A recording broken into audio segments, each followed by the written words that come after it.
Before the meeting proper commences, I'd just like to welcome Councillor Jennings to joining the council.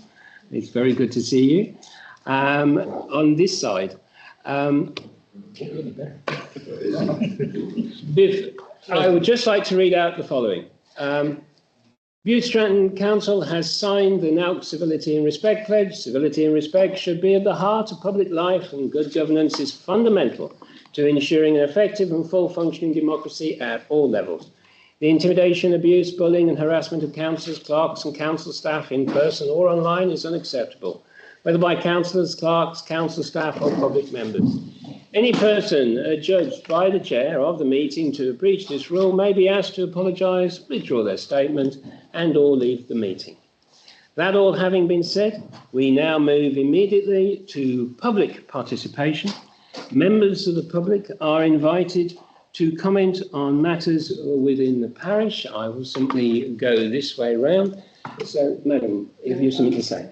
Okay. Have you something to say? No? So. Okay, thank you. Sir. Thank you, Mr. Mayor. Obviously, being a local person, I'm really pleased that Councillor Michael Jennings is now a member of your council.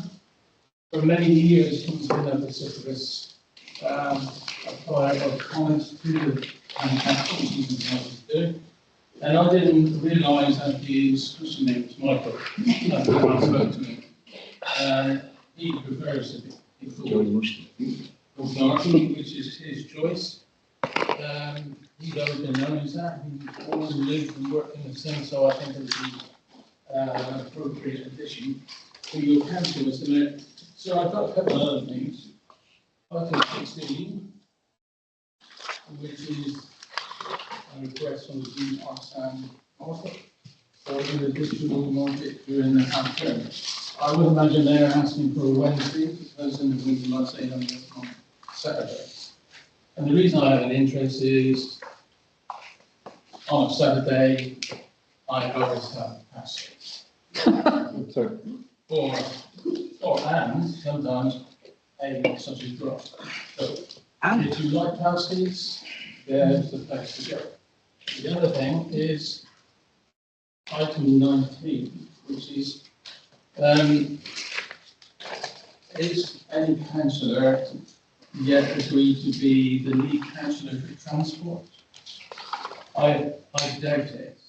The reason I ask is that I'm a committee member of Connect Bude, and they would like to have a town councillor to attend to deal with matters like bus timetables, connecting with the railway, Oakhampton and all that sort of thing. So if anybody can feel maybe Mr. Jennings might like to do that, because I know he has an interest in bus timetables. But anyway, Councillor Jennings, I wish you good luck with this. You may find it a little different than you think it is, but I'm sure that in the fullness of time, you'll be a worthy spokesperson for the townspeople of Bude-Stratton. Thank you, sir. I'm going to take it. You, madam? Okay. You, sir. A few weeks ago, I passed a key with some photographs of the people under the cliffs at Summerleys. Yeah.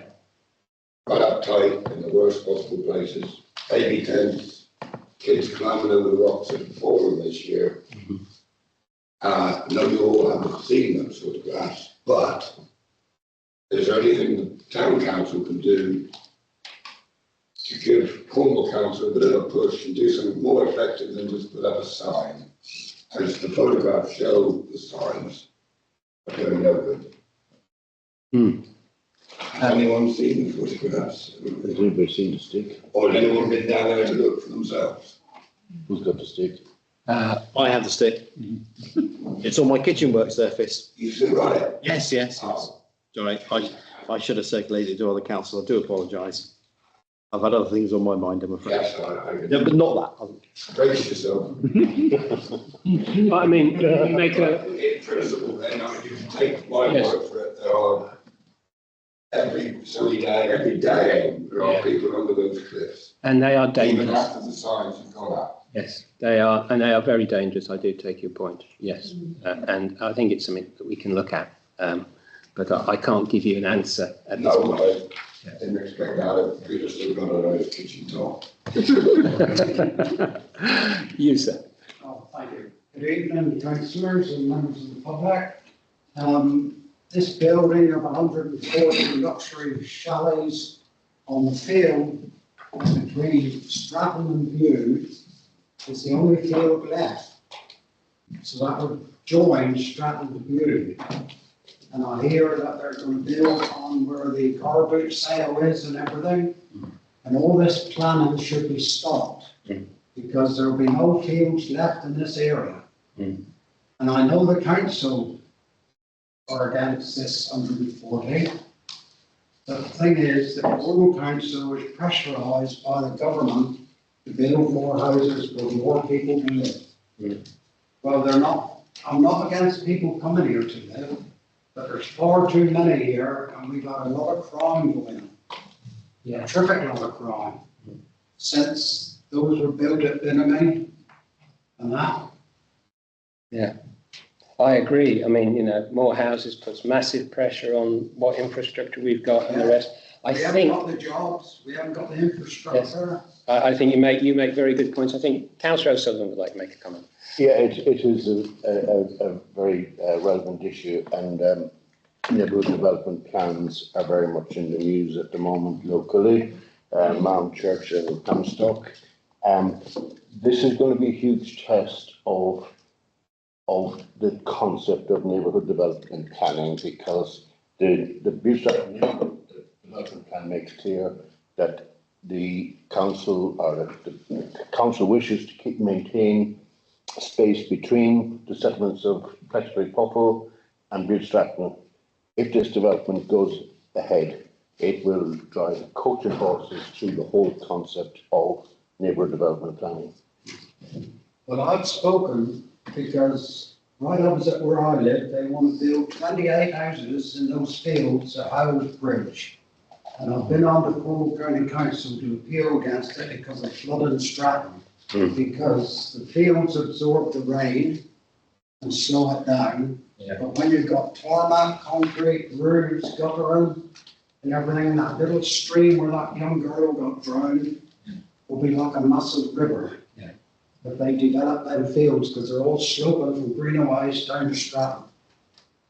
Yes, I personally can only agree with everything you said there.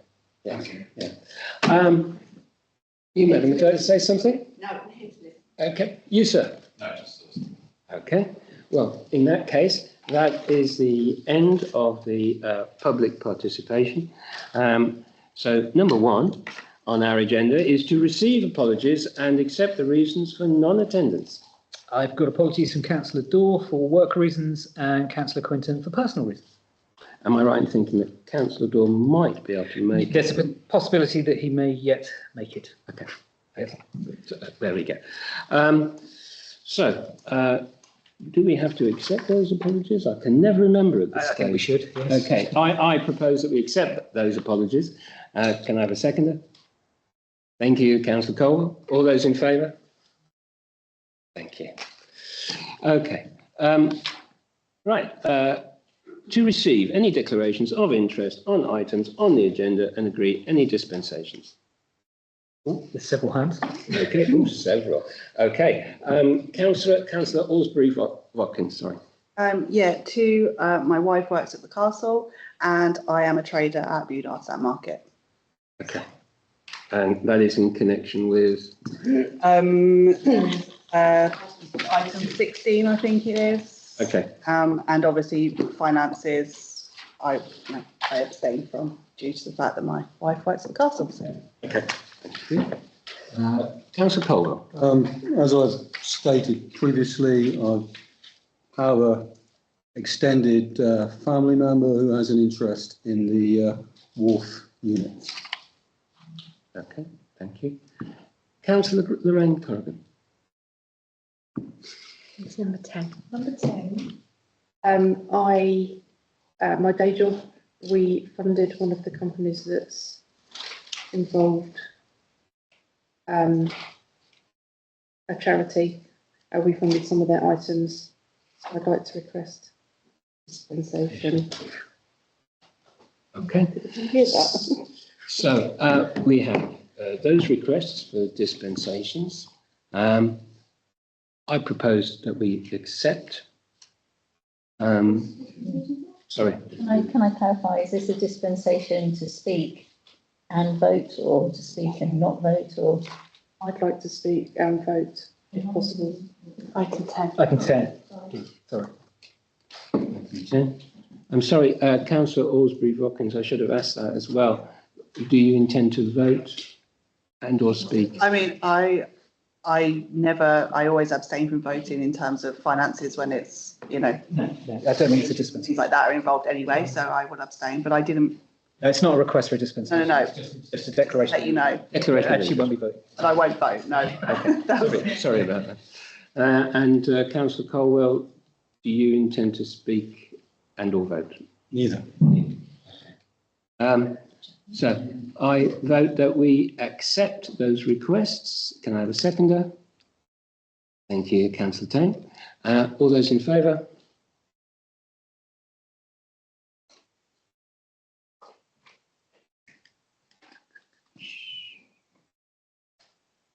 And all those against?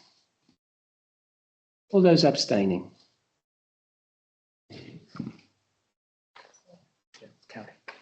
Okay, that's carried. Thank you very much. Okay, we now have the Mayor's, item 3, the Mayor's report. We have a heavy agenda, so I'm going to keep this as short as possible. Perhaps unsurprisingly, I attended significantly fewer events in my role as Mayor than in August, but I have attended a number of meetings. Amongst these, I attended the North Cornwall Community Area Panel, where Councillor Corrigan Turner gave a full report on the success of our Health and Wellbeing Festival and other local matters as well. And we also received an extensive presentation on the barriers and opportunities of local youth provision in North Cornwall. All councillors' representatives were aware of the high levels of child poverty in our areas, and how this was having a detrimental effect upon young people's mental health and the educational outcomes. As Mayor, I was honoured to attend a blessing of the new Bude North Cornwall Marine Standard. This hallowing of their flag felt like an ancient ritual brought into the 21st century, which I found quite moving. My attendance at this event was part of BSTC's honouring of our Armed Forces Covenant, and I hope to attend further events such as this in the run-up to Armistice Day and Remembrance Sunday. And that is the end of my report. Okay. And now, number 4, to note any reports from Cornwall councillors. Councillor Broy, as Cornwall councillor. Thank you. I'll make it brief.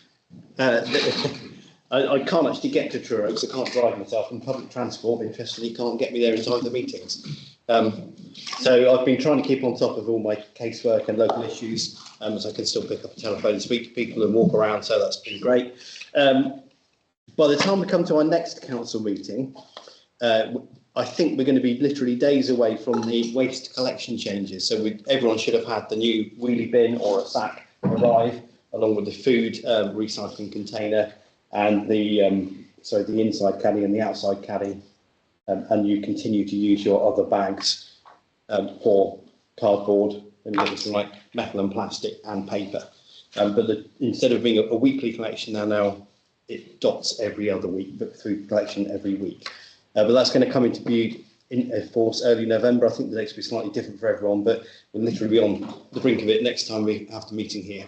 Pleased to see that Crooklyn's car park has now actually got the Cormac engineers in, laying tarmac on there. It looks like they're doing a really tidy job. So that's a nice thing to get done. You'll remember that we actually got that delayed from the original proposal to get it done just before the main summer holidays. So that's good timing now. Cornwall Council wise, there's an awful lot of friction going on with the plans that are being developed to effectively privatise and sell off Newquay Airport. I'm in the camp that doesn't want it to be sold off. If anyone's interested in talking to how Cornwall Council are dealing with that, I'm really happy to chat to you anytime. There's also the same principle in terms of car parks, which I did mention briefly at the last meeting, but a lot of car parks are being lined up for effective semi-privatisation treatment, where they're going to be effectively given to an arm's length company owned by Cornwall Council, which will enable a different form of enforcement on parking, because Cornwall Council are not effectively performing enforcement, and we're losing a lot of revenue because of that. I'm not actually sure whether some of these encryptlets are in those car parks lined up for it at this point, because we haven't yet got the full list. There's going to be some significant works going on between October and January along the Strand, where effectively the Strand will be traffic lighted, and there's going to be work going on to make the pathway on the river side of the Strand a shared use path between bicycles and pedestrians, and that will link up with a pedestrian crossing on the Widmouth side of the mini roundabout, and then link into Crescent car park onto the cycle path, and then connect on towards Barham Church. But we're also going to get a pedestrian crossing on the Ben Coolen side of the mini roundabout, and then another pedestrian crossing near the Globe Hotel. So I'm really pleased about that. We've been asking for years for a sensible crossing point near the plane path. So that's really good news. There's been correspondence between Bude Canal and Harbour Society on two subjects, one of which is Rods Bridge. I've spoken about this before, that Rods Bridge is currently closed. I'd hoped that Cornwall Council would replace it with a movable bridge, allowing navigation of the waterway. We were told it's far too expensive and impractical. But the inland waterway people, I've forgotten the exact name, Mr. Jewell will tell us, have written a letter lobbying Cornwall Council to actually replace it with a proper movable bridge to allow inland navigation. I still don't think that'll happen, but it's worth keeping the pressure on. They also wrote, and I should offer congratulations actually at this point to Councillor Vicky Herbert-Coulson, who brought her small watercraft yacht into Bude Lock, following her family history of bringing watercraft into Bude Canal. And you made successful access to the lock and had a lovely time over lifeboat weekend, but when you came to exit the lock, you got stuck in the sand. And there's been a letter written about the maintenance of that general area to the Harbour Society, not to the Harbours Board, asking about treatment of the chamber. And Mr. Bennett said something that triggered a memory in me. We've had a case, somebody in Agnes Close has written into us, Cornwall councillors, and said they've got a curious case of, like, they dug a hole in the garden, and after about a foot they came to the water table. And they think the water table is far higher than it ever was. And it's very clearly, in my opinion, being contributed to and exacerbated by the development further up the slope. And we've spoken about this at length at our planning committee. And every bit of development we do uphill is going to result in more water being held in the ground downhill. So every house that we build that takes away that natural runoff is potentially causing us a problem. And I'm really, really concerned about this. I think that we in Bude are probably topping out in terms of our ability to be able to control the water level in the lower reaches of town. And I think we've got to be really careful and sensitive about what we're doing there. We have raised those concerns, but it's something which is at the top of my mind. Anyway, that's my report. Happy to take any questions. Oh, Councillor Jennings. Buses? What do you want to know about the buses? Well, they took the Weybridge to Truro bus away. Oh, right, okay. You know, I said to you Tuesday I was trying to get down there. Yeah. Well, that's why. Oh. You used to be able to go Bude, Weybridge, Truro. Now you've got to go Weybridge, St Column, catch another bus to get to Truro. Can you go via Lanson? I don't know how you're going to get down there from Lanson. Is there no... I'm saying wrongly. Is there no link between Lanson and Truro? I should know this, but I don't. I don't know. I don't think so. Yeah. Okay. Let me look into it. I found an easy way, so it doesn't matter, but it's just, you know, it's such a... The Weybridge to Truro. Yeah, it was for 90 or 91, whatever it was. Now the 90 or that number goes somewhere else. 90 or 91? Yeah. I'll ask. There was go Cornwall, but apparently now it's Arnold Bus or something. You see, what happens is we'll get told as councillors any changes to the bus service that affects our own division. We don't necessarily get told that changes that affect other divisions. Well, no. But of course it does affect us. Thank you. Anybody else? Yes, sir. Pete, you're talking about the volume of water coming off these buildings and that, Benjamin and that. Yeah.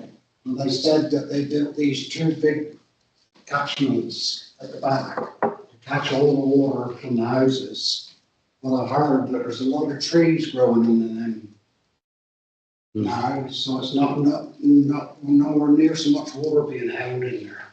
Yeah, quite right. So the original plan allowed for 3 big attenuation ponds. One of them they later decided wasn't needed, and they in fact and I know this because my daughter bought one of the houses that's now built on one of those attenuation ponds. But you're quite right. I walk up there regularly, and they're full, absolutely full. It's a lovely wildlife haven. Oh yeah. And there's loads of stuff in there because it's in a pond, nothing else can get to it. It's almost like a wildlife reserve. What worries me is that those attenuation ponds haven't been adopted by the Environment Agency or South West Water or Cornwall Council. They still effectively belong to the wider estate. So it could well be the residents of the estate that could hold the liability in the longer term for keeping those clear. And at the moment, to clear those out would possibly be tens, if not hundreds of thousands of pounds to do it. So I've got a pretty big worry about that, if I'm honest. Councillor Browning. Just on that point, those big basins, part of the function of those is to aid infiltration. So when you're talking about the water table rising down the hill, that could be, well, why? Because the water's going down in, underground, and then coming back up again. So in that sense, the vegetation in there always helps because that takes some of the water away and sends it up into the sky and into the vegetation. So it kind of depends on the function of those, whether they're to store water or to help it go underground, either of which could be a problem down the hill, you're right. Thank you. Anybody else? Yeah, just one point, Peter. I'm pretty sure Cornwall Council's got figures that say there are 2 streams that go from the Brown Park proposed development down through to Courtlands. I'm pretty sure Cornwall Council's got figures that say there are 400 properties at risk from flooding downstream from that area. I'm kind of wondering if that is going to be a bit of a nudge for them to refuse to pay. Honest answer is I don't know the answer. I suspect Councillor Browning might know more than most. Yes, quite right about those streams. The figures sound about right to me as well. I think we have seen documents around this table that claim that new developments with the sustainable drainage and runoff attenuation and all that have better water holding figures than a bare field. I'm a bit dubious about that myself, but that's the kind of when you get all these planning applications with the reams of documentation, that they have a consultant in that says that's the case. The only way to find out is by doing it. But I would hope, yes, that it's going to be a case not doing that. Building there. Thank you. Anybody else? Okay, we will now move on to item 5, which is Councillor Corrigan-Turner is going to give us an update regarding the Summer of Wellbeing Festival, which was held on the 3rd of August. Thank you. Is it easier if I do move that? It's a presentation, so.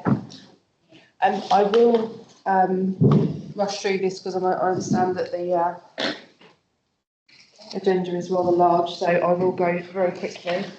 The Community Area Partnership Health and Wellbeing Group working group teamed up with Bude-Stratton Town Council, Cornwall Council and the NHS to host an inspiring Summer Wellbeing Festival, bringing together a diverse range of stallholders and attendees to celebrate and raise awareness. I don't know. I'm really sorry. I apologise. This is You just a bit longer. You don't need to see my ugly mouth. Don't really need to leave. This is the advert that we were provided with. So the plan was to deliver 2 festivals in each ICAs, which are CAP areas. I jumped at the chance for Bude and also assisted with the Launceston event. The event was to connect, get active, take notice, learn and give. Oh no, I don't want that. Sorry, that's not going to play. So we took over the entire Parkhouse Centre with a huge range of stalls. The NHS provided health checks, and a number of other agencies also joined us, including Cornwall Council's Youth Council, Family Hub, Diabetes Information, Advocacy, Social Prescribers, and Alternative Medicine. So that's just going to go now. That's just a small range. It really was huge. The event really was nothing short of spectacular, drawing in a crowd of over 450 enthusiastic attendees. The participants had an opportunity to dive into a variety of workshops that catered to all age groups and interests, from crafting to wellness sessions. There was something for everyone to learn and enjoy. Thank you. The feedback from both participants and stall holders was overwhelmingly positive. Attendees praised the diversity of activities and the seamless. Are you doing that?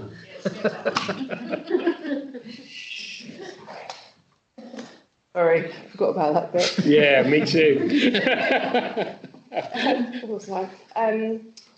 So stall holders were thrilled with the turnout and the opportunity to connect with so many members of the community. These are just some pictures of the stall holders, all of which have permission. I'm just going to go really slowly now with some pictures. And the event was more than just a day of fun. It was a testament to the strong sense of community of Bude. The high attendance and glowing feedback highlight the event's success and the community's engagement. It was a day that brought people together, provided valuable information, and created lasting memories. We look forward to more events like this to continue to strengthen our community bonds and to bring joy to all. This is the feedback from exhibitors. I was going to read some out, but again, agenda is rather packed, so I will move on. So there's probably more.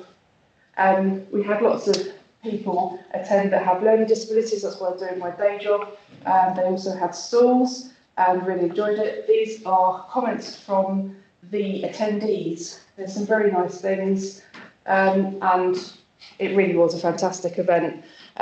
We have now, stupidly, decided to put another one on in February, and we were going to do it without the NHS, but hope that they would attend anyway. So I have contacted them, and they have now told us they were thinking of doing it anyway. So we now will be having another event in February. And this is some more photos of the event. If anyone does want a copy of the slides in the comments, you're more than welcome. I have permission from everyone that gave them. That's just me dribbling on about how good it was. But if there's any questions on the event, please let me know. That's just some thanks there. I have got, would you like me to carry on with the health update now or wait until the lead councillors? If you want to do it now, let's do it now. People in the room and they're fresh and it connects. Yes. Brilliant. Okay. I won't go over the cap thing that the Mayor has mentioned. So we decided to try and start. So this is an update. Sorry for the health part of my job. We decided to try looking into cross-border figures within the cap. I've applied for the Freedom of Information Act again for the numbers of people visiting either Barnstaple, Exeter, Derriford, Treliske and Torbay accident and emergency departments that live in the EX23 area. I know Torbay is a bit random, but we did actually get a result from that as well. Good God. Yeah. I added one to those figures. Yeah. What, Torbay? Exeter. Oh, Exeter. We've also got a short summary of the reason for the visit. Obviously, it's not going to have names, etc., but it was just sort of a one-word thing. It's very interesting. So I also requested the numbers from Stratton MIU during the day. I've so far been unable to obtain the overnight numbers, which is a shame, but they would include the numbers that through 111 that are diverted to Stratton. So still going to try on that one. So we also got information on how many days it was closed, which was slightly worrying, but still better than it being closed fully. It was quite time consuming, I'm afraid, with backward and forward messages, wrong departments, as you can imagine. So the information will hopefully be presented at the next CAP wellbeing meeting. I have got some of it in already. The information will be invaluable in our fight for better services locally. We will also be able to see how many people were sent on from Stratton MIU to a main hospital and for what. And just one other thing, I went to visit the Launceston Wellbeing Hub today, which is linked to the Launceston Medical Centre. I wanted to see how they were funded and how it works and if it would be possible in the Bude area. And it seems we are partly already there with the Berries Avenue Family Hub, and there's a new service being added, which is a new pain cafe at Berries, and that's being run by Ruby Country, and that starts on the 10th of October at 10 AM if anyone's interested in that, and they can also give me a shout. And yet again, I've just got a mention of the event in February, if anyone would like to help, please. And there we go. I hope you that was quick. Thank you very much, Councillor Caroline Turner.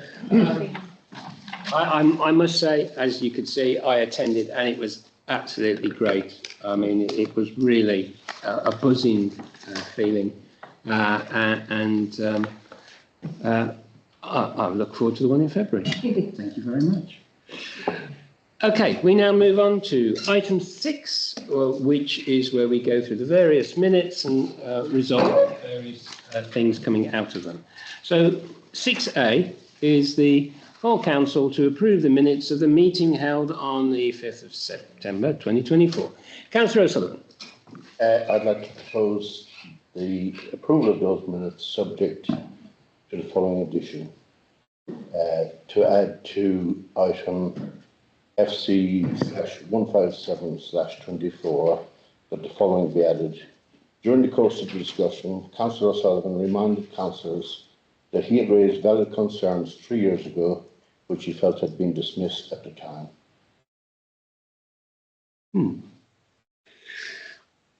I'll have to defer decision making. I wasn't in attendance at that meeting, I'm afraid, so I would struggle to be able to give you the correct answer to that. Sorry, can I just clarify, 157 or 155? 4. 157. 157. Sorry, I'll check that. It's the full council. The item on the, okay, let's have a look. Okay. You got the. So, the resolution or statement is needed for resolve. The BSTC remains. So that's the one you're referring to. And can you just repeat what it was you wanted added to it, please, Councillor O'Sullivan? Yeah, during the course of the discussion, Councillor O'Sullivan reminded councillors that he had raised valid concerns 3 years ago, which he felt had been dismissed at the time. Okay, so you are making a proposal that is added to it. So you need somebody to second that can happen, yes? Would anybody like to second Councillor O'Sullivan?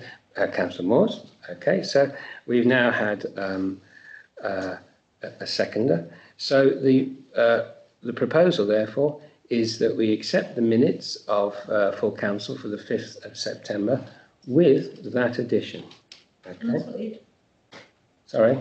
The actual. Yes, let me read it out then. Let me read it out for clarity. Okay. FC 157/24 was to consider resolution FC 149/24 and determine if any further resolution or statement is needed to fully address the emerging situation. For context, FC 1494/24 resolved. The BSTC remain as lead partner and attempt to work through the issues with the incoming chair and other partners. We also will seek to address issues of governance, and we will further seek to facilitate an open meeting to address community concerns over climate change and issues of adaptation. We will continue to consult with the lottery to investigate what measures they can put in place to support the programme. So Councillor O'Sullivan would like his comment added to that. Councillor LeBroy. I want to offer Councillor O'Sullivan my deepest respect before I say this, but I find myself in quite sensitive territory here because we all sound off in meetings and say our piece and attempt to influence others, and the method of recording of our minutes is done by our staff, and they have got a very specific style of recording those minutes. Yeah. And if everybody around this table wanted everything they said to be recorded in the minutes, we could probably write a flipping book every time. Yeah. So whilst I absolutely respect what Councillor O'Sullivan is trying to say, I find it troublesome that I could support having that entered into the minutes, because it would open the door to every councillor saying they want everything they say recorded in every set of minutes. Okay, Councillor O'Sullivan, you'd like to reply to that? Yeah, I would like to clarify, this is the first time in 5 years during which I've been on the council that I've said to suggest that I ask any suggestion that I'm asking for verbatim comments made by me to be recorded in minutes. I think is probably what, not what Councillor LeBroy intended, but it is slightly an exaggeration. It is obviously for councillors to decide.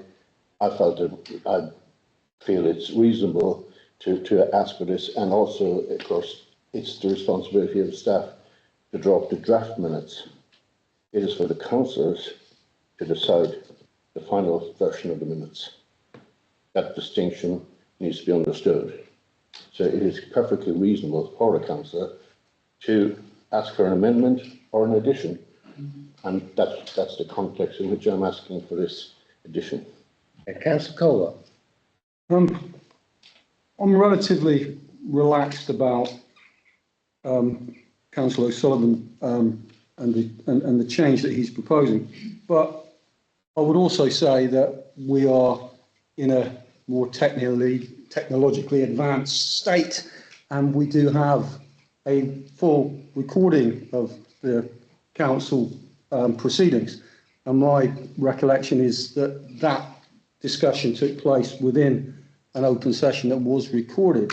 So, although, as I say, I'm relaxed about it being in the minutes, because we are being recorded at nearly all times, I think that we can be sort of fairly okay that posterity will sort of understand what we're trying to get across.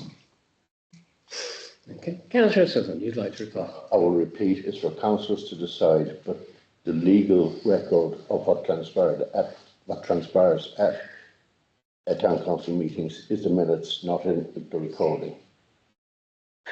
Okay, so this is the way it will go. We've got a proposal and a seconder, and if that proposal falls, then we would simply vote again without the addition. So it's something for councillors to think about. So all those in favour of accepting the minutes with the addition as proposed?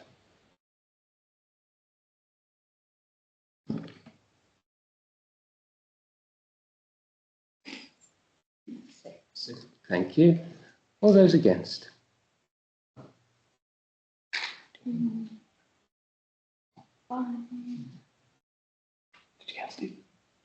Six. Yeah. So it's 6 each.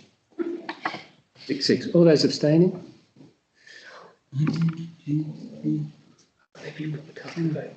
Okay, right, okay. Well, that unfortunately leaves me with the casting vote. So unfortunately,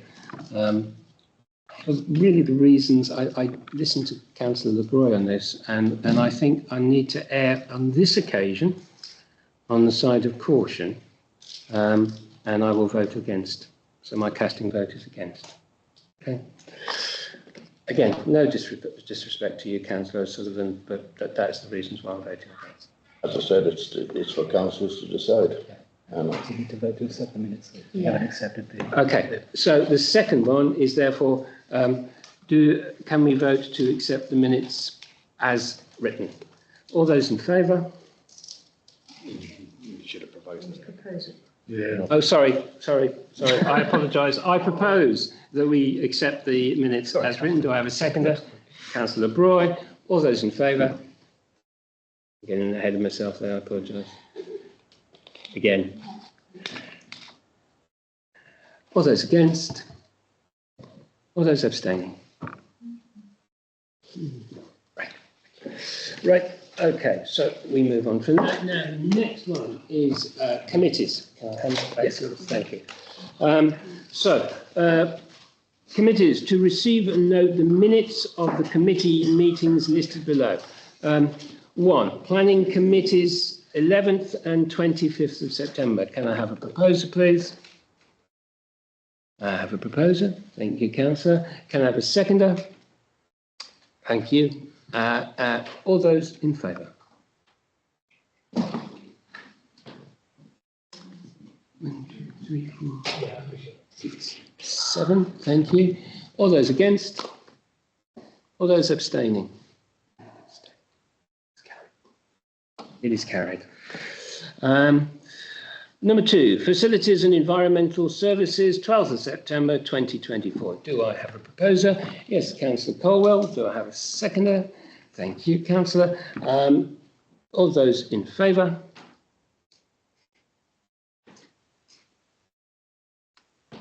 All those against?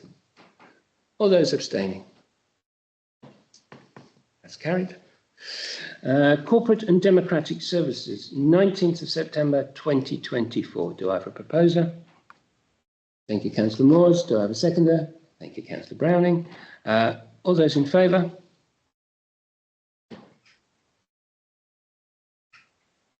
Okay. All those against? All those abstaining? That's carried.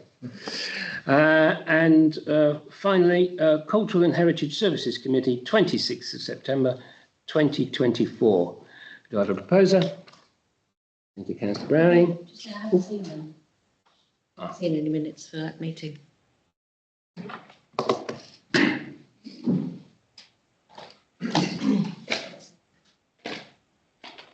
Have they not been said? I think they have. Have I just missed them or? Sure have. Yeah, I feel they have been, certainly. Yeah, maybe I just. Has other councillors on the committee seen them? Can I ask? Sure, I have. Ah, Couldn't tell you what was like that. No, I just looked back through it and can't see them. We can compare if you want. Has anybody else got them? Copy of them on their email? I have. Can anybody else? Well, you have, because Can anybody else apart from the I don't. confirm that the minutes of the of that committee meeting have been seen? I think that is a no, so we must defer it. We'll defer that one until. Thank you, Councillor Diffie, for pointing that out. Right, that moves us on to C. These are recommendations. So we have specifically 2 recommendations coming out of this. This is CT 09524, to consider options for the Lower Wharf Craft Units tenancies and agree any associated actions. So the committee would like us to resolve the following, and they resolved this.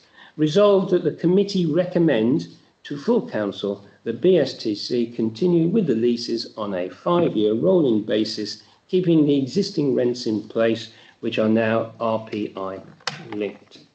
Okay. Councillor Colwell, do you wish to say anything on this at all? Okay. Does anybody else wish to say anything on this? Yes, Councillor Jennings. Why do you encourage people to open up businesses and get working and then decide a few years later you're going to kick them out? You don't want them there. I mean. Okay, Councillor Jennings, there's 2 things I'd like to say that. I'm not sure that quite connects with this resolution that we're discussing. And the second thing is, when you say you, it's now we. No, because I wasn't on the council when you've done this. This is true, but it is now we. So, Councillor Moores. Yeah, as chairman of the committee, I'd like to move the recommendation to the full council, please. Okay, brilliant. Thank you very much. Would somebody like to second that? I'll second it. I think Councillor Herbert Coulson has already got a picture of the post. Okay. All those in favour? I think that's unanimous. I think on those one, there's one somebody hasn't. All those against? All those abstaining? That's it. Put it there. Okay. Okay, so that's the first one. There is a second one, which comes out of this. Resolved from the committee to recommend to the to the following statement that, I think, the following statement be adopted by full council. Quote, that the council confirm that any decisions relating to the wharf leases are limited to the wharf leases and will not result in the reassessment of any other tenancies agreed in the categorising of leases and licences resolved at full council on the 12th of January 2023. Okay. Councillor Morse. Just move that one. Okay. I have a seconder. Okay, thank you very much. All those in favour? And I do think that is unanimous, yes. So that is carried and done and complete. Item 7, to approve finance reports. I hope you've all had a good chance to have a look at them. A is the schedule of payments made between the 20th of September 2024 and the 3rd of October. Does anybody wish to make any comment on them at all? Councillor Morse. We'll comment on them, just propose they're noted, Chairman. Second. Councillor Bude has seconded that. All those in favour of noting? And approving. And approving. That's what the agenda says. Sorry, yes, noting and approving. Oh, I see. Okay. And number B, letter B, schedule of payments to be made on the 7th of October 2024. These certainly do need to be approved. Sorry? Sorry? Who abstained? I needed to abstain. Oh, I'm sorry. Yes, I do yes. apologise. There was one abstaining. So that's me hurrying again. I'm sorry. So B, schedule of payments to be made on the 7th of October 2025. Does somebody propose that we... Those are made, Mr. Chairman. Thank you, Councillor Moore. Councillor Blewett is right there with you, seconding. All those in favour? It is unanimous. Thank you very much. Those two are done. Okay, so item 8. Sorry, I abstained. Oh, I do apologise. I'm getting overexcited. Thank you.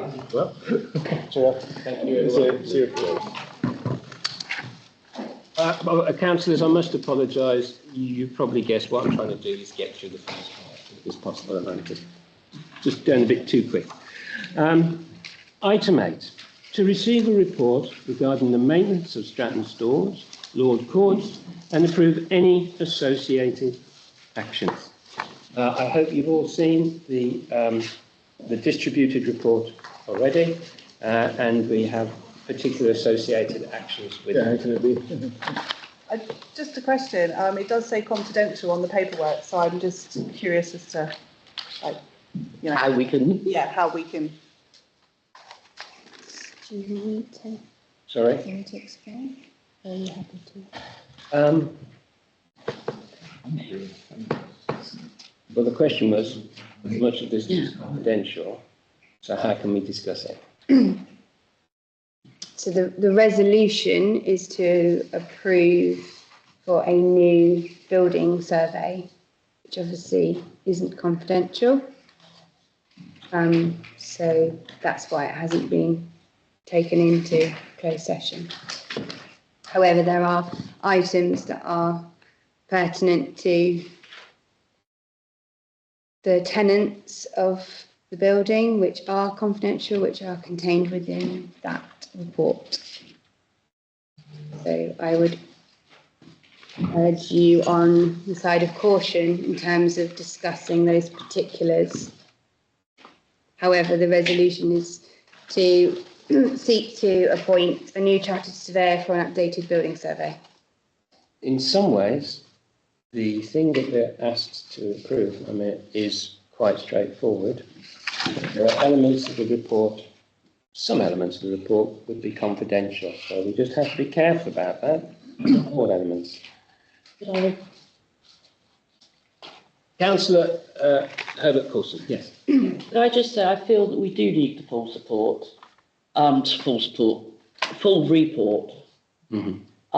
because until we've got the full structural survey, and we don't really know where we're going forward cost-wise. And I think we need that full report in order to understand exactly what is there. That's what I want to say. Okay, yes. Councillor Purchase. Yeah, I agree as well about we need a report, but I'd also like to ask once again whether we could have a reconvening of the Lords Court Working Group, please, in some form or another. Okay. Because I think it is beyond time we as councillors were able to strategically discuss our options for Lords Court. Councillor Colwell. I think it is self-evident that we don't have sufficient information about Lord's Court. We had obviously an independent valuation prior to bidding on it, and we did not bid more than the independent valuation. And we have had our own facilities manager look at aspects of Lord's Court. We also have had fire safety assessment and other assessments, but what we haven't had is the full structural survey, which we have probably been remiss. But there are things that would be inappropriate to talk about as to why perhaps we haven't been able to do that until now. So I believe it's a bit of a no-brainer to get this done ASAP. Really. I'll come to you in a second, Councillor Broy. Yeah. Just to clarify, a full structural survey was provided prior to purchase. This will be an amended, updated version to the original. Councillor Broy.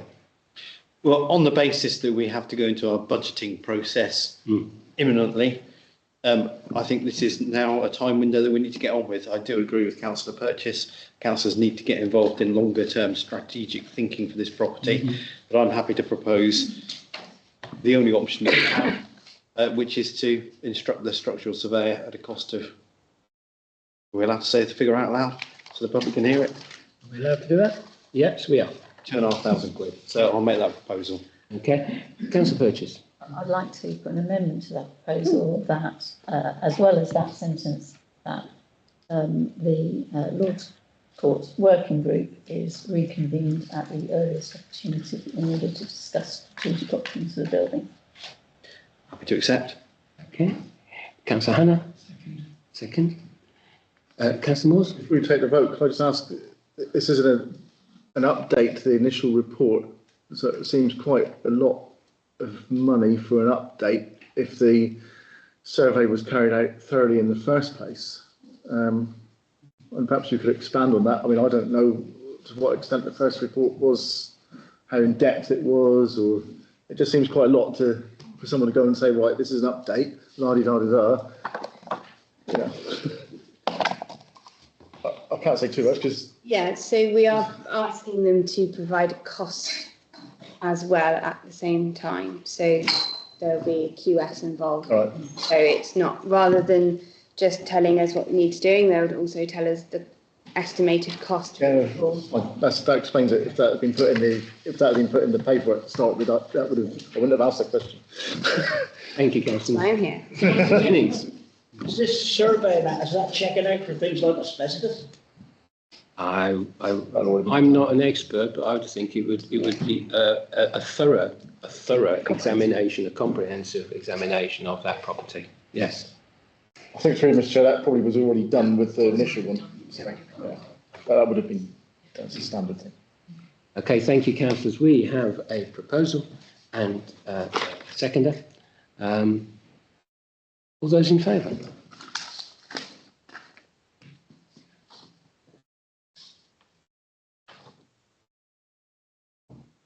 Okay, all those against? All those abstaining? There we go. I didn't get carried away. Thank you very much, councillors. Right. So, item 9. To receive a verbal update on the wheeled sports facility project. Thank you. I think this is you again, isn't it? My lucky night. Yeah.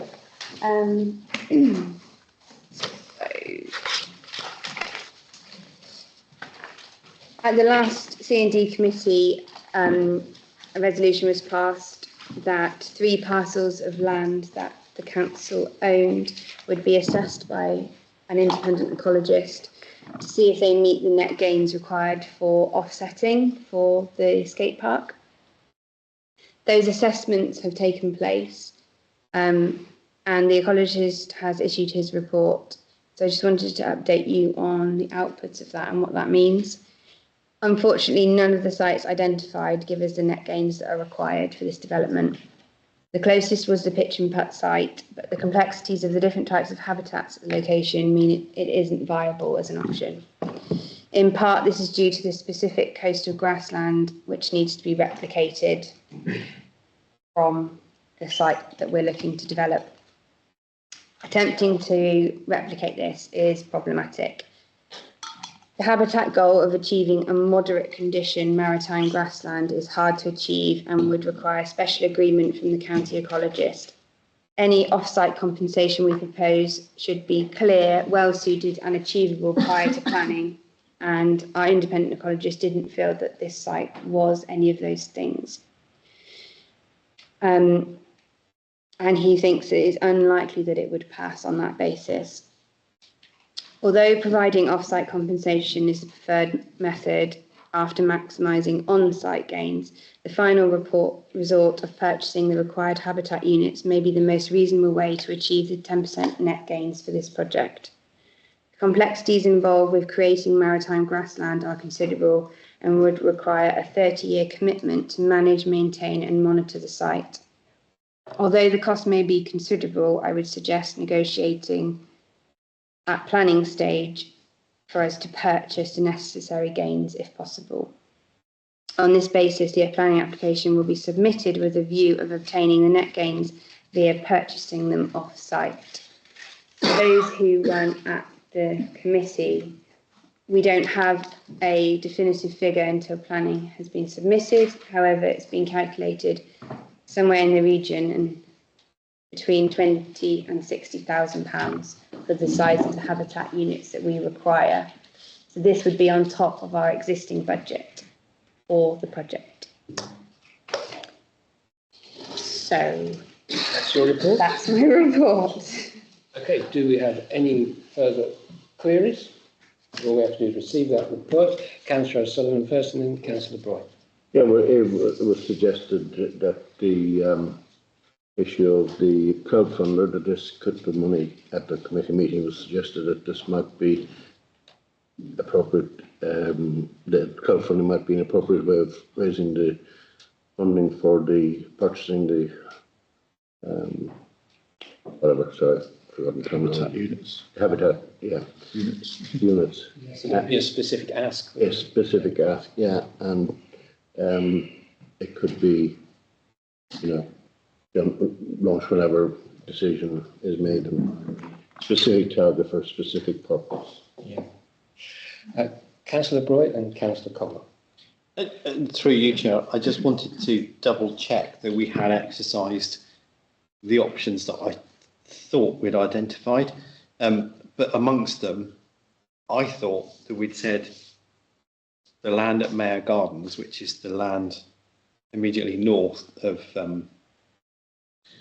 the road that leads out to Crooklets Point that we own, which is currently just grass. And I think that if we entered into some sort of stewardship agreement with that, that surely would give in itself sufficient area. And also there's quite a big patch of scrubby land above Summerlees car park, which is directly underneath the play area of the Adventure International. It's got lots of brambles and brackeny stuff on that could easily be returned to, well, I say easily, it could be returned to maritime grassland. I know that we did talk about that in the meeting, and I don't want to challenge our project officer, but I just want to be double sure that those areas have both been checked. Frankie, would you like to reply to that?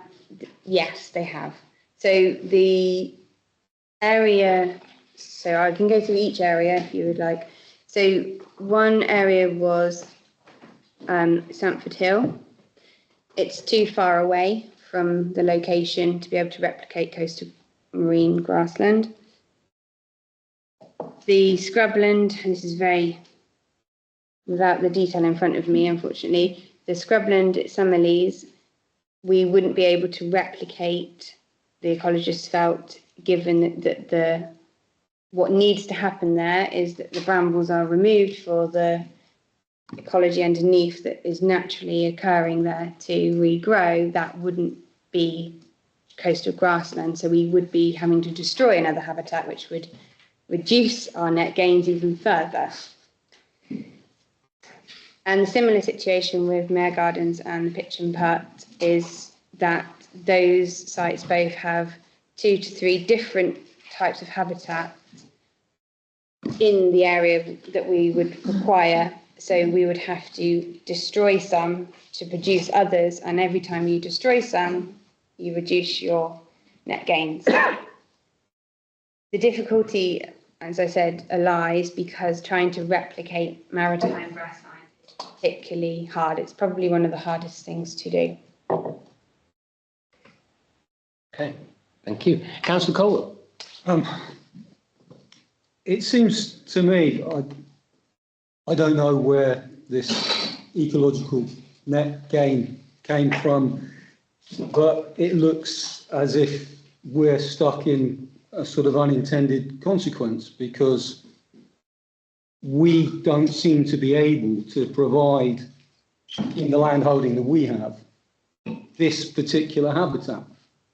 So if we want to progress with our project, it seems, as ridiculous as it may seem to many people paying their council tax, that we're going to have to pay somebody somewhere else to improve a little bit of land, maybe somewhere down in Cornwall, maybe somewhere in the north of Scotland, who knows, to allow our project for the skate park to proceed. But if that's what we have to do, because that's how the rules are set, then unfortunately it looks like that's what we're going to have to do. And I think this is another of these occasions where kicking against the rules will achieve nothing. So I reluctantly have changed my mind on this and would be supportive of going down the route of effectively paying somebody else to improve their bit of ground on our behalf. Councillor Browning. I would like to see the report. I understand I'm not a professional ecologist, but I'm a keen amateur ecologist, and I spent a lot of time on some of these downs and a lot of time boring people around this table about how they should be best looked after to promote the kind of maritime grassland that area has the potential to be. We've spent the last, I don't know how many years, 30 years cutting it every week.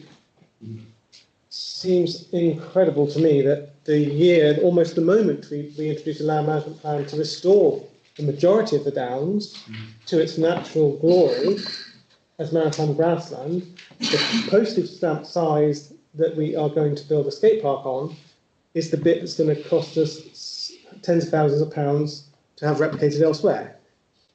Has the ecologist looked at the downs and said, it's mowed too frequently, it's not, or the land management plan isn't sufficiently robust? I know there's a 30-year commitment. So they say that doesn't count as habitat. It doesn't count as its habitat potential because it's not being managed appropriately.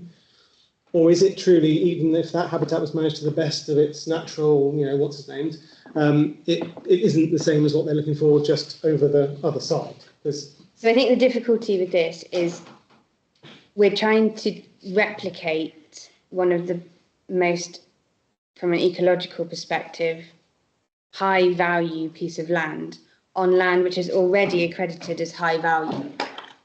So it's the gain is the issue.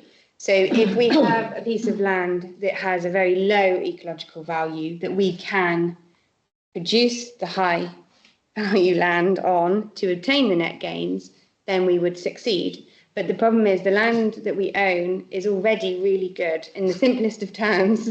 So trying to make it any better is almost impossible. And the sites that we have identified elsewhere, we can't destroy one habitat to build a new habitat, because then that defeats the gains again. And the Stamford Hill, it's not a matter of just planting trees. It has to be coastal grassland which is too far from the sea to replicate there. Okay, we're not, oh, sorry, Councillor Bright. Yeah, no, I beg your pardon. I just wonder perhaps if the amended management plan that we've got for some of these downs could be cited as part of that report. And just say, well, if you don't give us planning permission, we'll bloody mow it then. I know we would. I know we would. But I mean, I wonder if we could use that, because actually we have improved that site, and it's a big site, isn't it? And a commitment, I'd love to commit to 30 years to that land management plan. That's next. Just like to remind you, Councillor Lebroy, about the language you use around the table. My apologies, I withdraw the words. Mo. We do not need, this does not require any decisions. We simply need to receive this verbal update. At this point, I'm a little bit groggy. Do we need to vote to receive it? No, so we simply received it. I do want to ask any more councillors, do you wish to ask any more questions, make any comments? Councillor O'Sullivan. I presume this will go back to C&D for further consideration. No, I mean the whole habitat. The resolution was to delegate the PSN to make the decision when relevant information has been received. Sorry, I didn't hear that. The resolution at the end said to delegate the PSN, which is the project, to make the decision when relevant information has been received. Right. So on that basis, the planning application will be submitted with negative net gains, which means the planning officer will advise us that unless we can make the net gains on site, which we know we can't, and we can't make them off site because we know we can't, we have to purchase them. So that will be in the range, and I don't know the exact figure, of 20 to 60,000 pounds. The only alternative would be to build somewhere else. But surely to spend that sort of money will have to come back to somebody, to presumably the council or council, to spend that sort. If it costs 60,000, presumably the council will have to approve that, won't they? I mean, in the resolution, you authorise me to proceed with planning based on the outcome, which is the outcome I'm advising you of. I can't really advise you any further than that. That's up to you. Councillor Morse. Yeah, I was going to say much the same thing, that the resolution enabled the officer to embellish the council with the most up-to-date information, and then move it on and apply for planning permission, and then see what the effect is of that planning application, and it will come back either approved with conditions or it'll be rejected. If it's rejected, flat out, well, and basically you've got to find somewhere else to put it, I suppose. And we don't know how much we're committing to until we submit the plan. But then it will come back to the council to whether to proceed with the yeah. So it wouldn't be just be coming out of the non-existent reserves. So. Okay. Thank you, Councillor Morse. For the record, I voted against the resolution. Okay. So we now move on to item 10. And this is an item on which councillors have had a thorough briefing, 2 briefings, as I recall. I'm hoping that most, if not all, councillors have a pretty good knowledge of the ins and outs to do with this coastal transition adaptation programme. The actual item itself is to agree to be part of the coastal transition adaptation programme as a lead delivery body, and to agree any associated actions.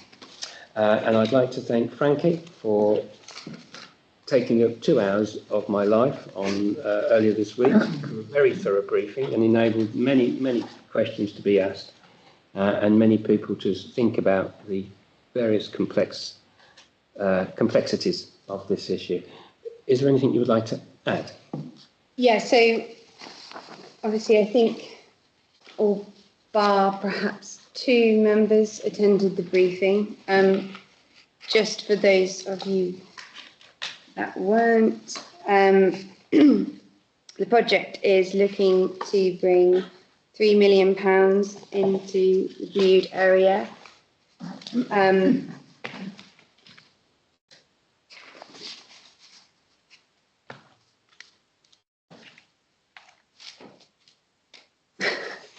Sorry, I've just drawn a blank. I've just done so much of this today. I can go through the associated actions with you in terms of what you are committing to at this stage, so that you know what you're voting on. Essentially, the fund is to identify new and innovative opportunities along our coastal area where we can take action now to ensure key services, properties, infrastructure, and our community are prepared for the future. So at this point, the actions, if you agree the above resolution, a business case can be submitted by Cornwall Council on the basis that we support and intend to be involved in the project as a lead delivery body. Our requests for officer time, communication, and an updated letter of support will need to be issued as well. And it will also allow us to continue working with the project team. Once a business case has been submitted and hopefully approved, then we can look at the item-specific plans, and you won't be asked to sign any collaboration agreement until the new year at this point. So. Okay, so councillors have had a thorough briefing. I'm open to comments. Councillor Booth. I was going to propose we agree to be part of the CTAP. Okay, so we have a proposal. Councillor Hannah seconded that. So we have a proposal and a seconder. Before we go to that's a bit quick. I think Councillor Broy would like to say something. Yeah. I'm going to try and be as cautious as I possibly can be about what I'm going to say here. I have reservations, Chair, on this. One of the reservations is that from our own capacity point of view, we know that our staff has been pushed to breaking point or near to breaking point over almost all of this council. And this piece of work is potentially a massive piece of work that I'm not feeling entirely convinced that we have the capacity to deliver. That's one concern. The other concern is that there are elements of this project which I don't believe will be universally popular with people imbued. One of them is likely to be linked to the Making Space for Sand project and the consequent loss of parts of Summerlees car park, which I don't support at this point in time. And to be a member of an authority which is going to be effectively leading delivery of projects which I don't necessarily fully support at this point, I may do if there are changes, I find problematic. And the third problem that I have with this is, why is it necessary for us to be lead partner? I haven't had that really answered satisfactorily at Cornwall Council, bizarrely of which I'm also a member, can't deliver this without needing us to be the lead partner. Thank you. Before I come to you two councillors, Councillor Brown did put his hand up first, so I'll come to you. No, you didn't? I was waving at the member of the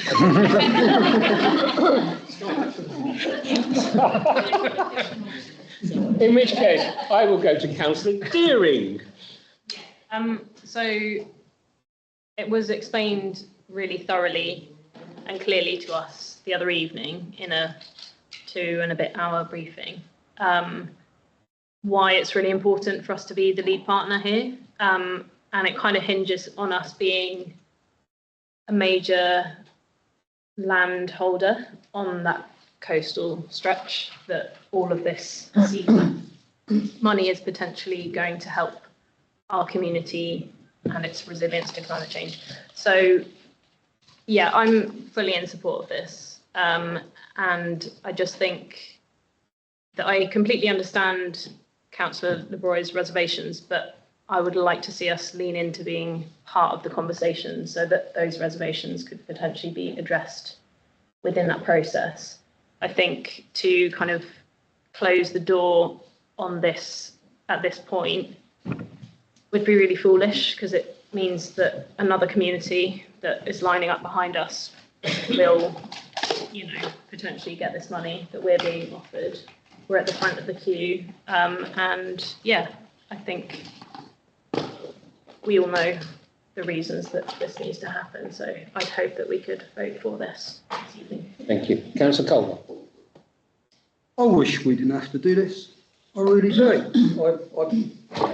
Similar thing to the points I made about the ecological business on the skate park. I wish it could be done differently, but we're not in that situation. We're presented with a suboptimal pass from the hires up, the Environment Agency, central government, Cornwall Council. It's all coming down to people in this town and people around this table. And yeah, it's a little bit above my pay grade. It's difficult stuff. It's not going to be pleasant. People in the community are going to react badly to parts of this. People are not going to want to accept the necessity for change. The project is most likely going to be called Future Bude, and people don't want to know about Future Bude. They want to know about Bude as it exists today. They don't want to hear about the challenges of the future. I'm going to be 61 years old in a week's time, and I've spent almost every birthday in this town, almost every Christmas, almost every New Year. I've spent almost every month of my life in this town. Now, that might make me a rather sad individual in some people's eyes, but I consider that I've been incredibly lucky. And I would like to think that my great-nephews have got some future here.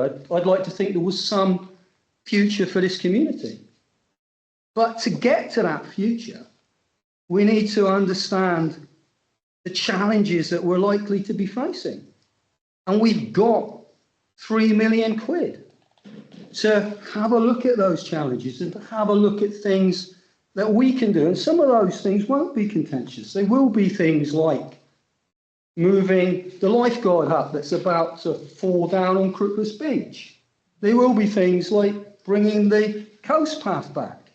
And yes, there will be contentious stuff like the Making Space for Sand project. And I'm happy to stand up and get the brickbats for the Making Space for Sand project, because I believe it does have some useful elements. But I'm sure in discussions around this table, that Making Space for Sand project and other projects that people don't like can be nuanced and can be altered, because we'll be able to put something into, we can have the backs of the community. So for me, this is a moment where we either stand up and we say, as a community and as representatives of the community, we're going to face the future and we're going to do what we can to give ourselves as good and as long a sustainable future as we can. Or we set our face against it and we say this is too bloody hard, too sanguinary hard. We're not able to deal with it. As a council and as a community, we're not able to deal with it. And if we say that, the money, I've no doubt, will disappear. And people who are saying, well, the money should be spent on the breakwater, well, this particular pot of money isn't allowed to be spent on the breakwater. It's a simple way the rules are written. But if we want money for the breakwater, and we want money for the pierhead at the end of the canal, I don't think we do ourselves any favours by walking away from this pot of money. I think it gives us more of a toehold and more of a chance to bring other monies in. So at this very early stage, to turn our back on £3 million, to turn our back on potentially giving this town a more sustainable future, is, I think, completely abdicating our responsibility. So although I wish we didn't have to do it, I urge everyone around this table to grasp it and get on with it. Councillor. Finish me. Councillor Alsbury Hopkins. Yeah, so first of all, thank you to Frankie, who also gave presentation this evening. And yeah, I learned a lot in an hour. From what I understand, the Making Space for Sounds and the CTAB are two completely different things, and we should not get them confused. This is a separate pot of money that we are being given, an opportunity to have to help. And so I think that needs to be sort of, at least for now, kept very separate and not thought that this is what this money is going to do. There's something else I was going to say. Yeah, so also this, from what I understand, this money will also cover staffing costs. So we wouldn't necessarily, we could extend staffing to fit this project and not lose staffing, from what I gathered from what Frankie said this afternoon. So there was kind of two things that might sort of help people with their decision making. My opinion is that if in 30 years' time we do lose half a Bude and we've done nothing, we're going to look really stupid.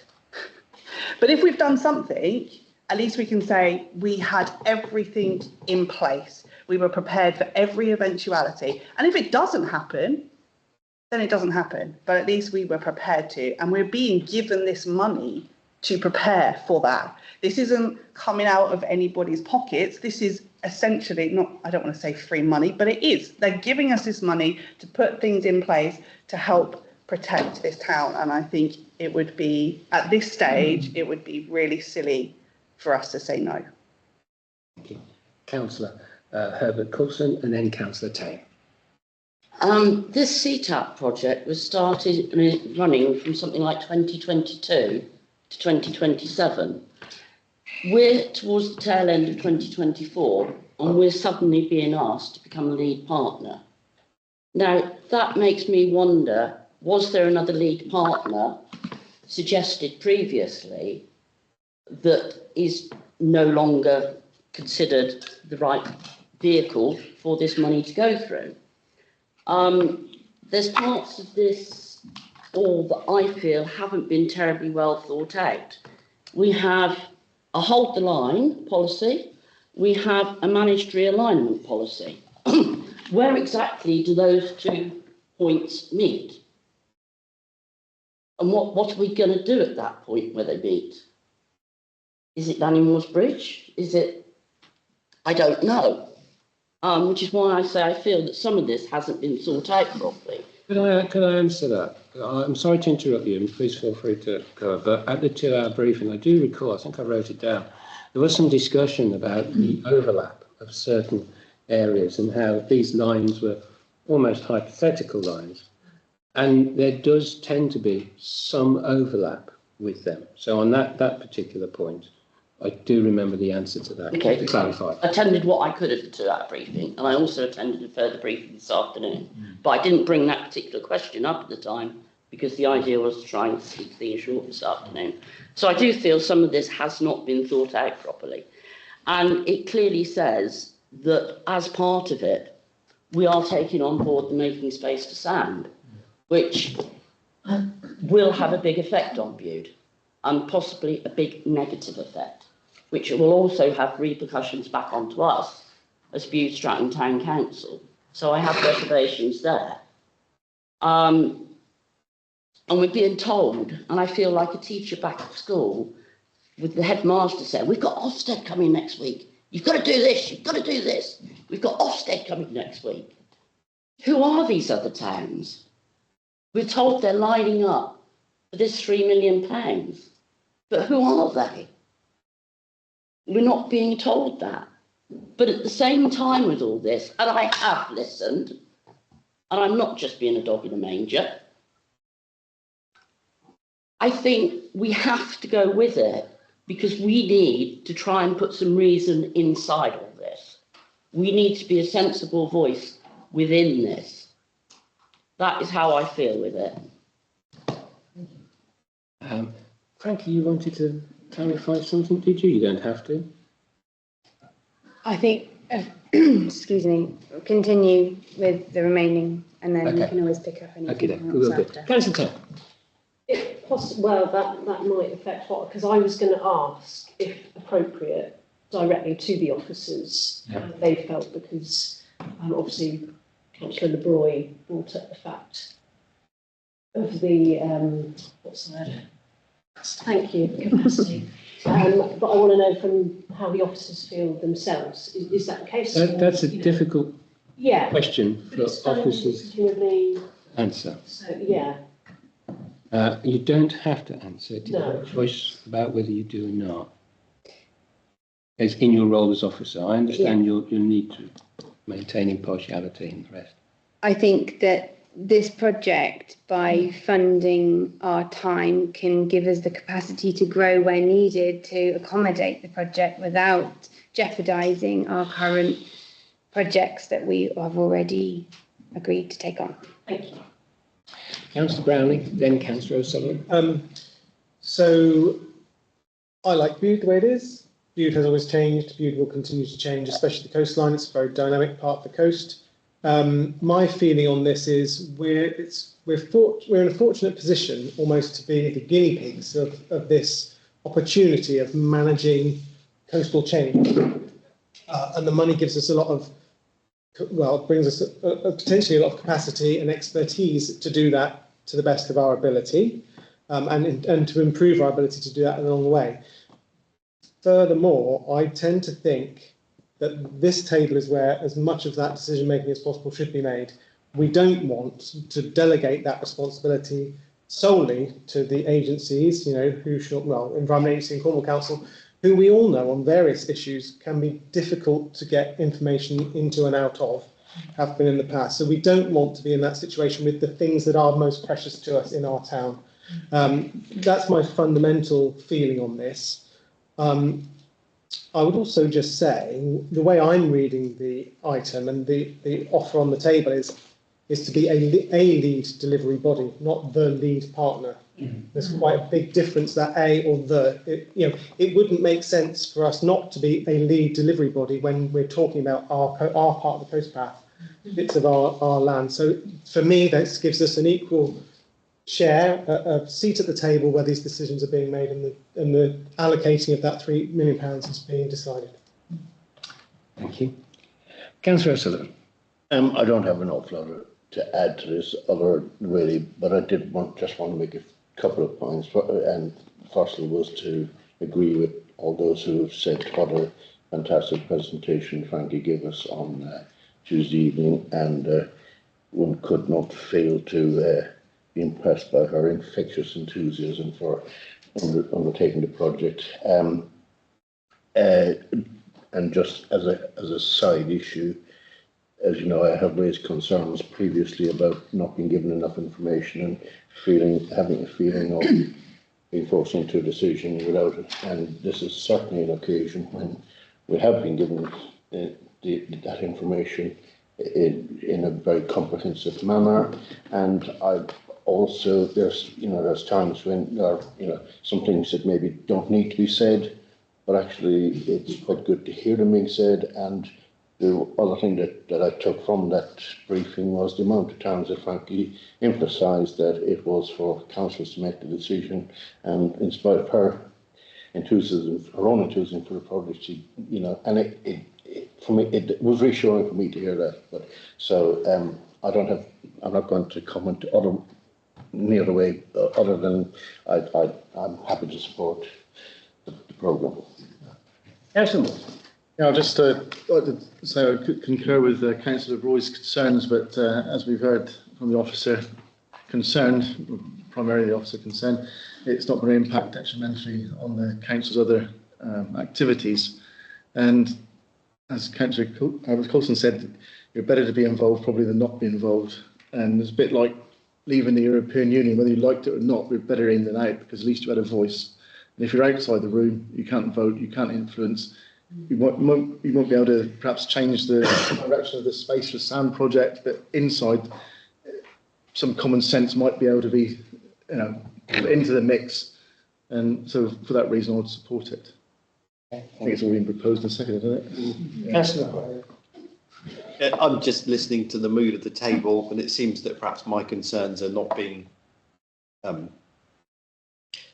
met by other councillors. But one of the key things that I want to say is we must make absolutely no bones that this is a massive piece of work. It will take a lot of officer time, and it will, or it ought to take a lot of councillor time as well, because if we're going to be responsible for this stuff, we need to be making conscious decisions that we can represent back to the people that put us in this position. One of my key concerns, as you very well know, because I've made it very plain that I'm concerned about the direction the Making Space for Sound project and the treatment of somebody's car park, that it hasn't properly considered the economic impacts to Bude. And equally, I don't believe it's also really properly considered the impacts on running an operational harbour, that particular treatment. And I think those things are very, very important.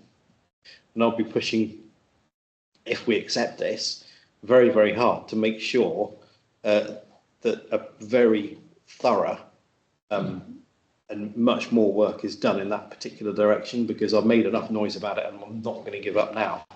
The other thing which is really important to say is that one of the key pieces of this work, and which our projects officer identified as probably one of the biggest and most important pieces, is the, I forgot the acronym, Coastal Vision, and the plan that goes alongside it, which has got a formal name, which I forget the formal name. That is probably almost as much as doing a neighbourhood development plan, which will take an awful lot of time and commitment. And I, for one, if we accept this, will be making sure that I give sufficient time to making sure that our voices are heard. So on that basis, I think I'm probably leaning towards accepting it. Thank you. Before I go, there's a very, very patient member of the public here, and quite a time ago, and I said, I'll go to the councillors first, and about 15 minutes went by. Before I do go to the member of the public, is there anybody else that wishes to say anything at this point? Councillor Hannon, and then Councillor Jennings. Yeah, I just wanted to say that I take Councillor LeBroy's concerns seriously. I think the project is not perfect, but very few things in this world are, particularly when we're facing an uncertain future with the climate crisis as it is, and associated social crises that we face. I think from my perspective, this is a matter of social leadership, and I think we have a responsibility. I think we can deliver it, and it has my full support. Okay. Councillor Jennings. What about the people of the town? A lot of people have said to me, it's ridiculous, this sand in somebody's car park, isn't it?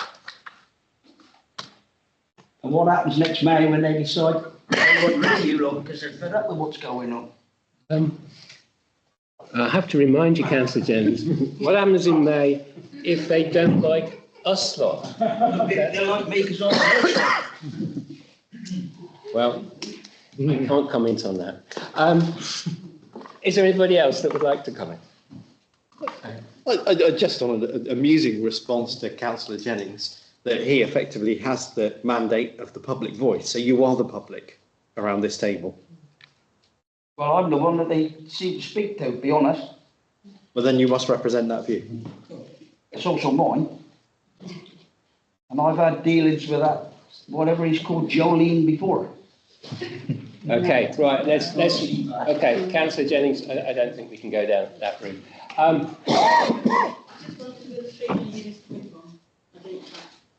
So it's coming from DEFRA. I can give you the exact fund name if you would like. Many. Department of Environment, Farming and Rural Affairs. Sorry, I should have said that. This is a fund of money that already exists, so there is no, it's not something there's any danger of it not existing. Sorry? Is this going to be similar to the climate change? No, that was, sorry if I may, Mr. Chair, that was lottery funding. So this is direct government funding. Yes. So there's a difference. This is going to be your money to do. Yes. To use. In conjunction with Cornwall Council and the Environment Agency, who also. Exactly. So the Environment Agency will take over and you will all be doing what they want you to do, and they already know what they want you to do. It's all laid out, what they need you to do. So I think you need to think very carefully, and you need to be a big part of it. Because as Mr. Jennings said, the people in Bude are not happy. I'd like to reply to that because I haven't spoken yet, and I'll come back to you, Councillor. People often talk about the people of Bude as though they're one great big thing that has one point of view. And also sometimes people talk about the community of Bude as though it is one thing. And the reality is it is not. It is a community of communities. And there are lots of people that have different views on different things. And so in some ways there are some people in Bude who might have a problem with things, and there are also some people in Bude who might think this is a fantastic thing, let's get on with it. Why aren't Bude-Stratton Town Council doing this? And so forth. So in some ways there is that. And my personal individual view, not as mayor but as personal view, is that I would agree with just about everything that's been said around the table, including the reservations. But you know, you have to be aware when you go into these things. You have to be responsible. But I do think, in the round, my view is that it will enable employment potentially of another 2 people in the council, of which will not cost the community anything. It will also enable lots of material things, real things, to take place that I think, personally, will give, you know, in competitive terms with other coastal towns, I think it will give Bude-Stratton an advantage in dealing with whatever challenges lie ahead. And it won't be the whole thing, it will be one step further along the way. But that's my personal view. As one of the councillors said, the social crisis that's being missed is all about climate. The social climate, the social crisis is what's going to be missed. It's no good giving us well days and such like. Sorry, what was the last thing you said? No worries. Okay. We need more social help and less worrying about the climate. I don't think they're mutually exclusive, and I think if you ever listen to me talk about child poverty and about the levels of poverty in this area, and my particular views, I would not do this to the exception of this. It all seems to be for the same reason. They didn't get what they wanted one way with climate change. We've got it another way, SAM project again. I thought that was in with Bude climate change. Bude Climate Partnership is a completely separate thing from this, I have to say. Well, it's all for the same thing. It's all going to the same area. Okay. Okay. Thank you very much for that. Councillor Hannay, you wanted to say something? Yeah. Some of it's already been said. I think the climate, the reality of our changing climate, sea level rise, the increased likelihood of, or the increased possibility of fluvial flooding and alongside, or the increased possibility of flooding are alongside social issues that are important because actually Bude is a place that people really value. And I think people really value the lives they have in Bude. I personally think that the two do go together, and I think I genuinely take the comment you've made seriously. I think social justice is something that we should all be interested in and all invested in. I think this council is trying to support Bude-Stratton and its people to have the opportunity to flourish. I think that's what this is about. Change isn't always easy. It's not always welcome. But this is about, for me personally, this is about creating the conditions for people to flourish as fully as possible now and in the future. Councillor O'Sullivan had his hand up first, and then I'll go to Councillor Colwell, and then I will go to you. And if no other councillors want to speak, then I will go to Mr. Bennett. Okay, so I'll let the councillor speak first, and then and Councillor Corrigan Turner. So Councillor O'Sullivan first. Yeah, I suppose to repeat a point I made at the previous meeting, there's obviously a lot of emotion around this inevitably. There's also a lot of uncertainty. None of us can look into our crystal ball and see what is going to happen, but I think I think we all probably all accept that climate change is a reality, and like I say, creates uncertainties. Obviously, there will be different views around Bude-Stratton and everywhere else. And I suppose, I don't mean to be kind of offish about this, but obviously there is a democratic exercise next May, and people with hopefully with different views will put their names forward. And because I might have issues sometimes, but the town council is not detached from the community of Bude-Stratton. It is your town council. And it's for those with different views to put their names forward, and let's have voices that represent I would just throw in that I did get 1,460 for me a few years. I think I've got a reasonable connection with the commissioners. Councillor Colwell. Unlike Councillor O'Sullivan, I cannot claim a democratic mandate. I think I got about 14,000 fewer votes. I got about 6 votes around this table when I was co-opted. We often hear when people talk about green issues that there's no planet B. But for me, there's no town B. If you are quite a wealthy person with limited attachment to Bude, and you've moved in relatively recently, there's plenty of town Bs. There's plenty of town Bs you can skip off to. But for me, and for other people around this table and elsewhere, there is no town B. So when I say to people unpleasant things they don't want to hear about the climate, and when I defend some of the actions which have been taken to mitigate change or to mitigate the sea level rise, and it's unpopular, I say to them, okay, all right, I might be wrong. But if I'm wrong, then some of these car park returns to a similar situation it was when my mother was a child.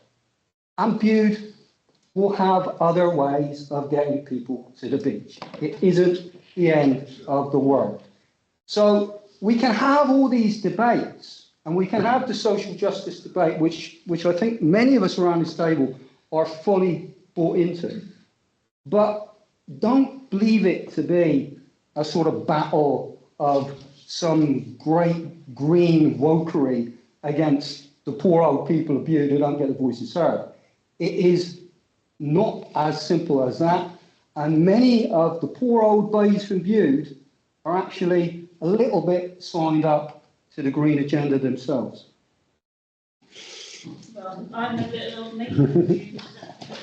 Okay. Thank you. Thank you, Member of the Public. Councillor. I just wanted to say, I think my personal opinion is that the meeting that we had a few months ago really conflicted everybody. We had one discussion from Bude Climate Partnership. It then quickly went on to making space for sand. Plus there was mention of CTAP. And I think for me it was confusing. I would say probably 90% of the people in that room were confused. And the main thing that they took away from that was, we're going to lose our car park. and everything else was kind of a blur. Everything else just wasn't there, because at the time that was the most important thing in the room. This particular conversation is about a separate pot of money. This money has nothing to do with losing a car park, making space for sand. It's nothing to do with that. It's nothing to do with the fact that, oh, this is more important than, people that are struggling to put food on the table. I mean, for me, those things far outweigh the environment. However, this money could help employ some people in Bude. This money could help protect people's businesses in Bude. And without even trying to get there and do that, we'll never know if we can or if it's needed. So I just want people to try and think, just if you can, that this isn't about Bude Climate Partnership. It's nothing to do with them. It's nothing to do with the money that they've got. That's totally separate. It's nothing to do with making space for sand. This is a total separate pot of money that is nothing to do with that. This is about protecting what we can protect of our town, whether that is, people's businesses or bits of land or whatever it might be, and just try and think about the importance of that rather than the other things. This is a total separate conversation. And it needs to be well read. Okay. Yes. That's my Could I remind the members of the public that this is not a conversation that you have with individual councillors. You had your say, and they are simply replying to you. Councillor Corrigan-Turner, you want to say something? So it'll be very quick. I don't know whether I've got the wrong end of the stick, Frankie. Thank you very much the other day. But this is, we're voting on putting in a business case. This is not agreeing to anything. If putting in the business case would then bring back an agreement which we could then pick apart. Very bluntly, yes.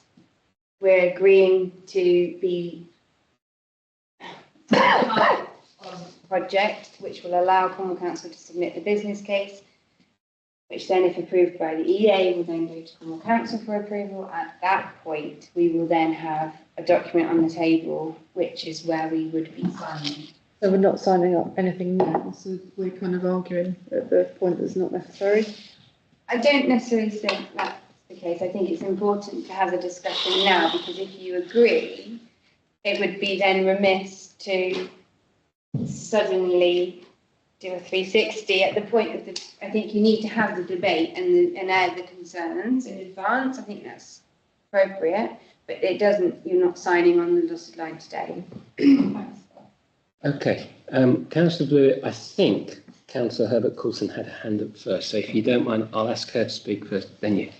If I understand this right, we wouldn't know whether we're part of the 3 million until that business plan has gone in. And it's approved. Yeah. Okay. So we're going to be spending a lot of officer time putting together that business plan. No. And other. No. So Cornwall Council putting together a business plan. Right, but we've got to present to Cornwall, our part to Cornwall Council first, have we? We've already presented it in terms of being part of the discussion up front about what potential opportunities there could be included in the business case.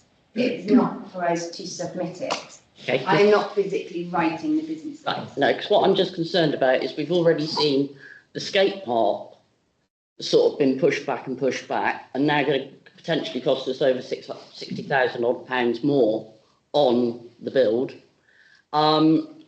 We've got Lord's Court, which is going to be another big project.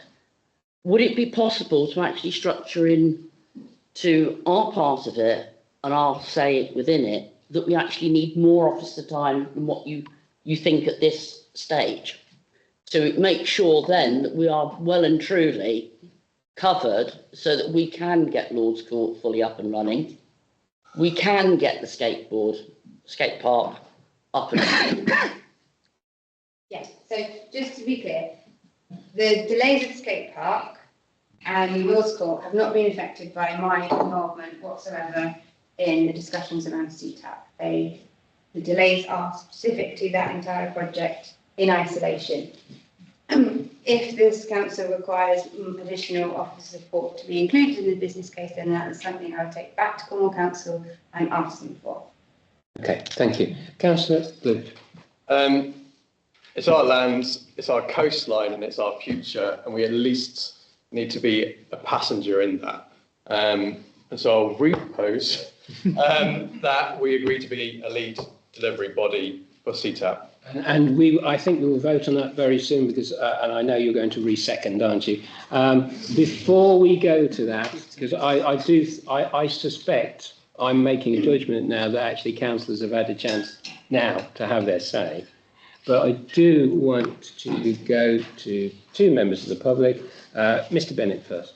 Oh, thank you. I do really believe that there's a lot of scaremongering going on with the climate change, because if you look at it, and I've said it before, the sea level in Bude has got nothing to do with climate change. It's to do with the breakwater. If it affected us like this, why isn't it affected Woodneth Bay and Northcote Mouth and Sandymouth? The sea level is affected by the breakwater in Bude in 1982. And the volume of water now coming down the river from all the building in the valleys around Bude. The runoff from that land now that's on the roofs and all the concrete and tarmac has increased the river level, which is pushing against the sea and making the sea rise, and the volume of water that comes over the breakwater now, never like that back in 1982. You could stand on that breakwater on the highest tide of the year and not be washed off. Now you wouldn't stand a chance.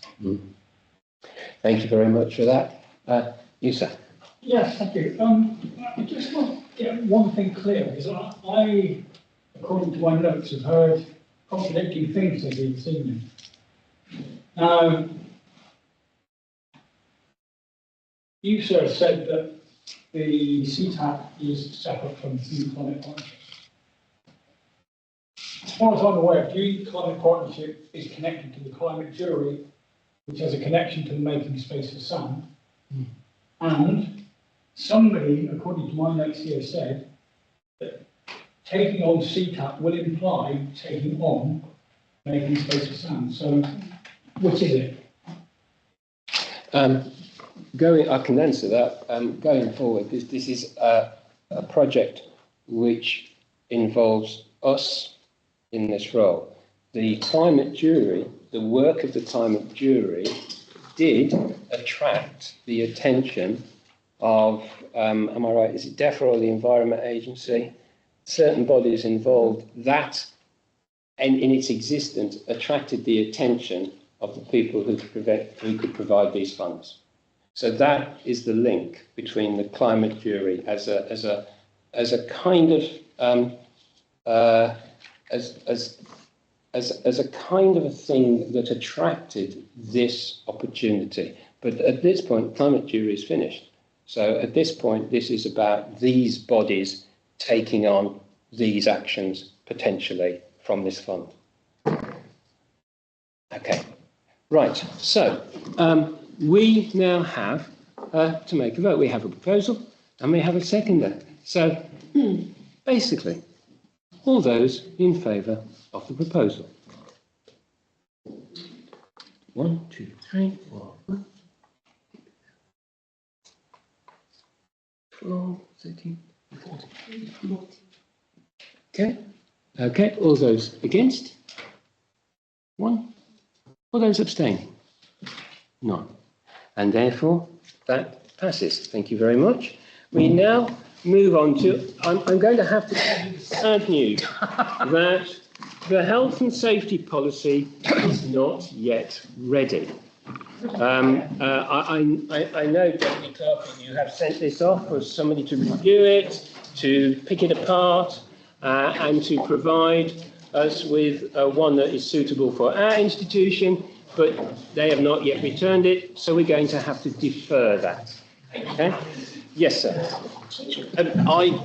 I think this is the same policy that I spoke about. This was originally it was the epic novel. Yes. And I was very unhappy with it. Yeah. But I think it would be risky to bring it back to full council without it at least going through the filtering of a committee first. I just want to ask if it would be appropriate to give it to a committee to have eyes on before it comes Yes, to full Deputy Clerk is nodding his head, and I think that probably is appropriate. I'm hoping that the version that we get is not 144 pages. No, me too. Yes. Okay, so we move on to number 12, which was a proposal to adopt the NALC Model Councillor Officer Protocol. Councillor O'Sullivan, do you want to say something about this? Yeah, I did circulate an email. Now that a staffing committee meeting is being organised, I would like this to be examined in detail by that committee.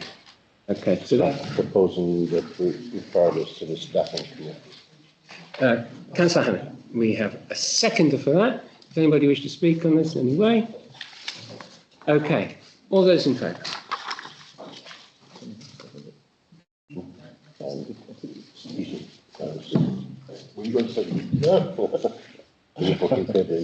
All those against? All those abstaining? That's carried. Thank you very much. Okay. Item 13, to receive a report regarding the Town Councillor's organisation of Remembrance Sunday and agree any associated actions. Deputy Clerk, I hand over to you, but we do have a sheet. Yes. Thank you. Most kind. Just to give you a bit of background, the council has agreed to take on the responsibility of organising Remembrance Sunday on behalf of the British Legion, or for and in partnership with the British Legion. In order to undertake that responsibility in our legal capacity, we have to ensure that the roads are closed appropriately and legally.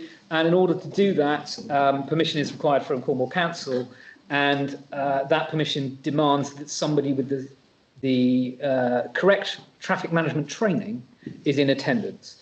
Our plan was to train our facilities manager to have that traffic management qualification, and he would then attend on Remembrance Sunday. Unfortunately, he fell ill on the day, and there was only one training opportunity between then, which was in August, and Remembrance Sunday.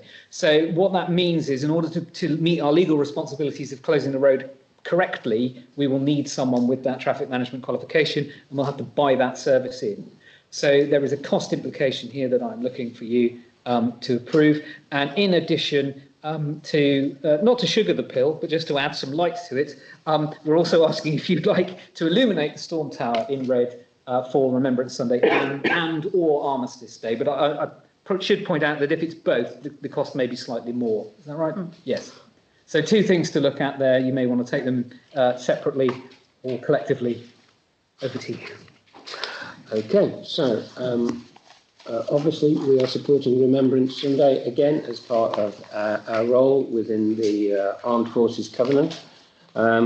So this, in some ways, is a straightforward thing. The options are, can I quote amounts of money? Yes, yes. It's in the region of a not exceeding, so that's fine. Okay, so the options are to contract Holsworthy Hire Services to undertake the traffic marshalling on Remembrance Sunday, which is a total cost of not exceeding £300. Councillor Colwell. This qualification, if I remember correctly, it's not a particularly arduous one, and it is basically a one-day course. And I would imagine many members of Cormac and other organisations will have this qualification. Would it be possible to reach out to Cornwall Council or other plant hire companies to ask if anybody would prepare to do it on a voluntary basis as a gesture of goodwill to our armed forces veterans? Deputy Clerk. My only reticence about advising you to take that route is time is pressing for us to get confirmation to Cornwall Council that we have somebody in place. And if, whilst it's a perfectly sensible suggestion, if it doesn't turn up any potential person to do it, we could be left without somebody. And then, whilst we would probably stop the traffic anyway, we've tipped Cornwall Council off that we're going to do it properly. So we can't really do that without doing it properly. Councillor O'Sullivan. Is this something that another year, obviously, that councillors could volunteer to be part of. As you know, delegating certain functions to councillors works well at Poundstock Parish Council, and I just wondered if councillors are prepared to volunteer. Also, I know it's £500, but you know we need to spend every pound responsibly, and I just think it would be. Well, I'd certainly be happy to volunteer to do this training, which doesn't sound too arduous, and save the council some money. I think the only problem, I mean, I think that's a great idea. I think the only problem was that there was 1 day of training. There was. Yep. In Saltash. Not a bridge, yep.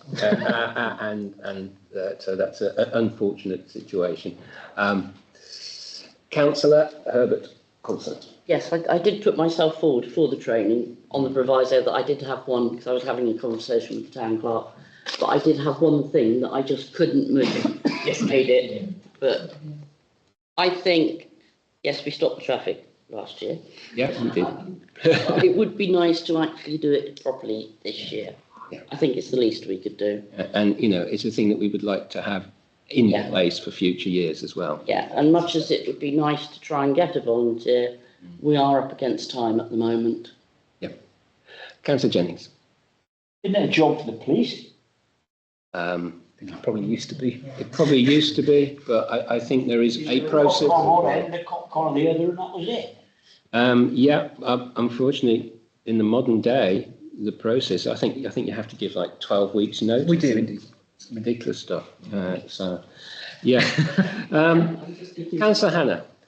Can I, in terms of illumination of the storm tower, can we, before we go on to that, can we just talk about this one and then we'll go on to that, because I'd like to split them up. Okay, if it was okay, just for clarity. Any other councillor like to say something? Okay, so I'm going to propose that we contract Holsworthy Hire Service to undertake the traffic marshalling on this Remembrance Sunday at a cost not exceeding £300. Do I have a seconder? Thank you. All those in favour? I think that is unanimous. Thank you very much. Now we move on to the second thing, to contract West Country Event Services to undertake the illumination of the Storm Tower on Remembrance Sunday and potentially also Armistice Day in the region of £200. Councillor Hannah. I suggest we do both. Okay, so both. Do we have a seconder for that? Councillor Corrigan Turner. Okay. All those in favour?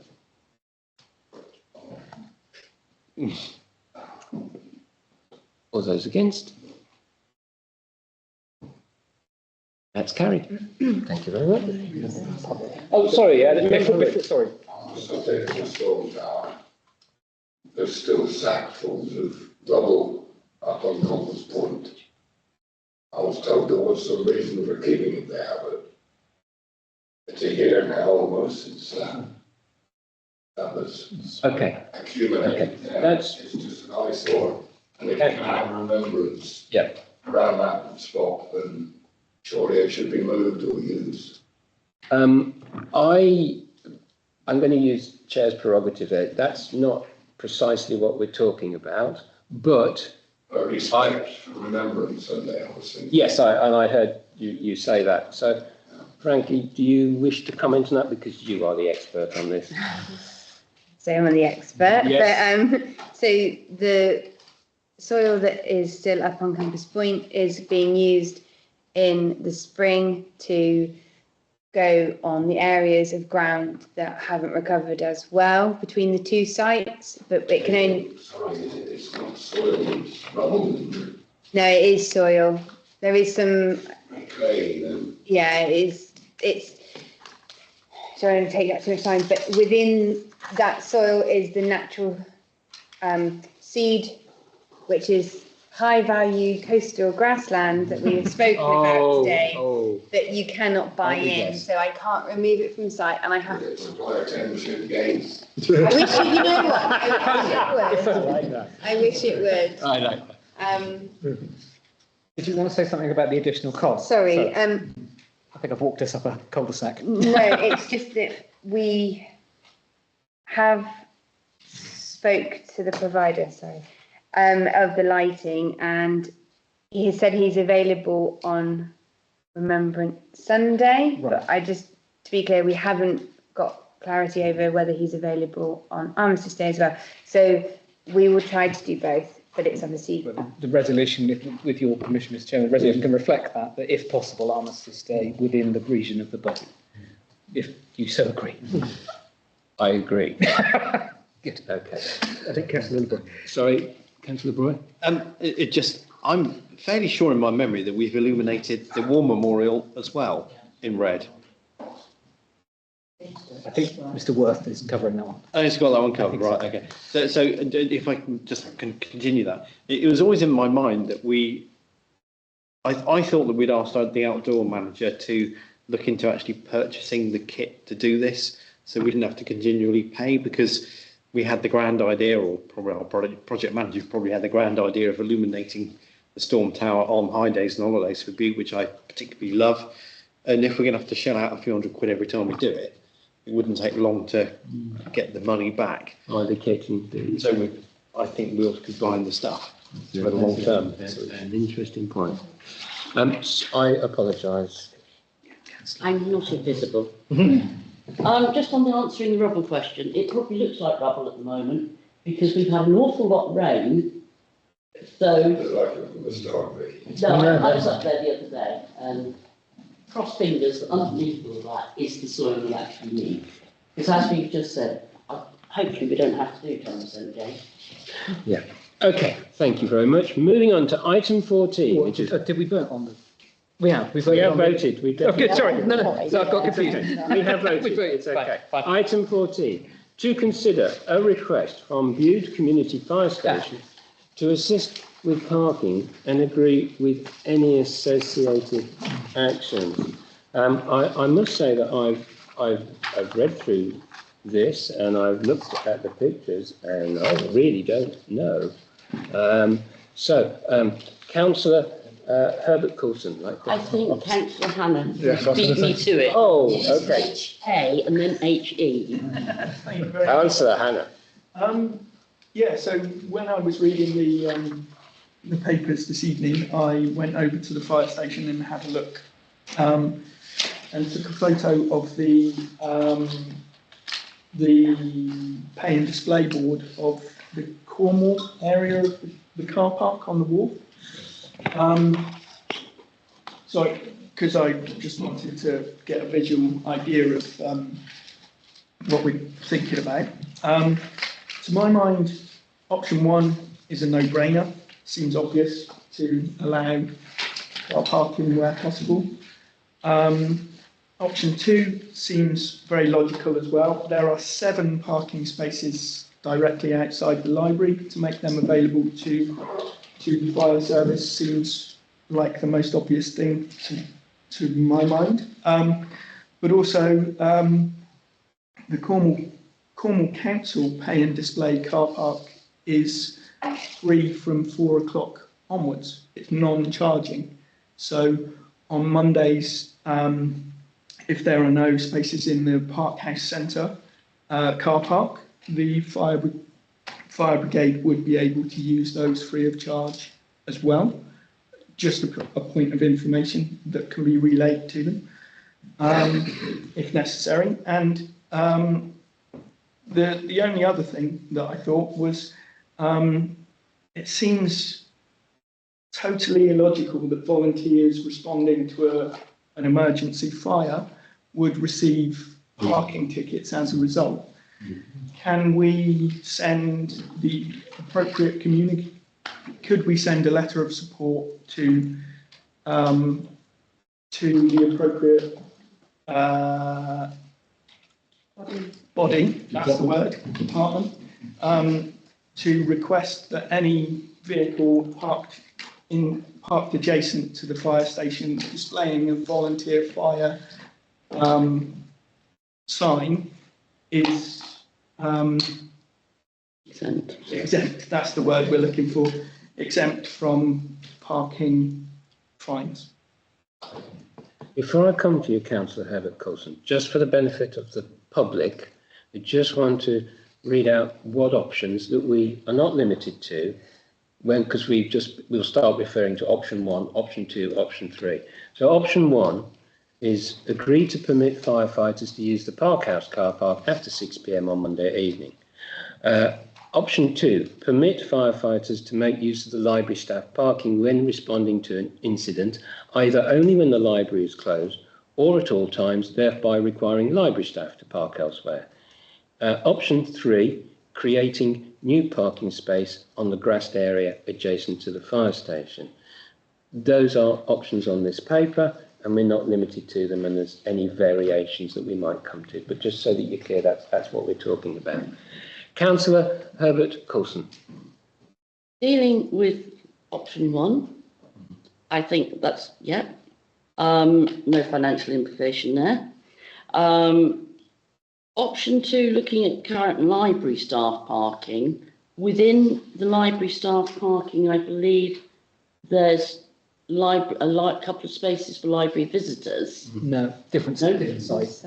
All right, okay. So this is effectively under the one last almost remaining tree we have. Right. The nature that blew down. That line. Yeah. So it's in that section that's directly at the perpendicular end of the library. Right. Yeah. Not the one right at the front. No. But I wouldn't really want to see the library staff lose their car parking. And if they're parking in the car park house, we do lose some loss. Option 3, environmental gain, no. But the closest car parking spaces are on the wharf area. Could we not ask Cornwall Council to actually help in this? Before I come to you, Councillor Moore, Councillor Boyd would like to answer that. So that car park is operated by the Harbours Board. The fire service has approached the Harbours Board to ask whether or not it would be possible to have some car parking spaces. The Harbours Board has said, yes, you can purchase a lease from us. And the fire service has said, no thanks. It's his own council. You offer each other. Councillor Moore. What I was going to say, it's a very disappointing circumstance we find ourselves in, that Bude Community Fire Station personnel has had to come to this council and ask, for assistance because of overzealous parking wardens ticketing fire personnel when they're on shouts. And I'm led to believe that on one occasion some training was going on, and the person giving the training facilitated the trainees to put tickets on the cars that were responding to a fire, which is absolutely disgusting. This has come to this council, this authority, probably 4 times, I think, in the last 20 years, maybe 5 times. And each time the council has said no, the current council has said no, because it's an internal problem for Cornwall Council to sort out. I did make the suggestion when we had the latest traffic regulations order round, that spaces were laid out where they do park now for permit holders only, and the permit holders would be the fire personnel themselves. Unfortunately, that suggestion was not taken on board, and that would have sorted it all out, because they're not unsafe there. A disabled person is allowed to park there, putting their blue badge up and all the rest of it. It's not 3 lines on the curb to show that it's prohibited parking at all. It's not unsafe. Cornwall Council could have done that last time, and I would hope that this council would refuse permission to use the grass. Everything else fine, apart from during the staff time when the staff are in the library. But option 1 fine, option 2 part 1 fine. But I would be reluctant to allow that to be used for parking. And also, it is covered by the parking places order that this authority has on that land, which prohibits parking on that land. There we go. Councillor Alsbury-Watkins. I'm just a little disappointed that they can't just park wherever they want if they've got their fire signs in there, whether they pick a parking space in our car parks or whether they pick a parking space in a Cornwall Council car park. And I don't know if there's a way where, us as a council can say, if you have your sign in there and there's a space in the Park House Centre car park, whether it's 3 o'clock in the afternoon or 8 o'clock at night, you can use that car parking space. And could we not speak to, you know, Cornwall Council and say, could you not just offer the same thing? You tell your ticket wardens, if you see a car parked without a ticket, but it has a big sign in the window that says fire, you let them off. It just seems a little ridiculous to me. Councillor Colville, then Corrigan. As has been pointed out, it is absolutely farcical. And were I a member of the fire service, or probably actually if I were a retired member of the fire service, I would be writing to whoever would listen and going on Radio Cornwall and using the court of public opinion to hold Cornwall Council parking feet to the fire on this one, because it is a joke. But that's not what we're asked to look at, is it? We're asked to look at our land. And I think it is a bit of a no-brainer that those library spaces at the end of the library that are normally used for staff could be used for the fire service when the library isn't open. So that would mean also on Monday evenings when they do their training.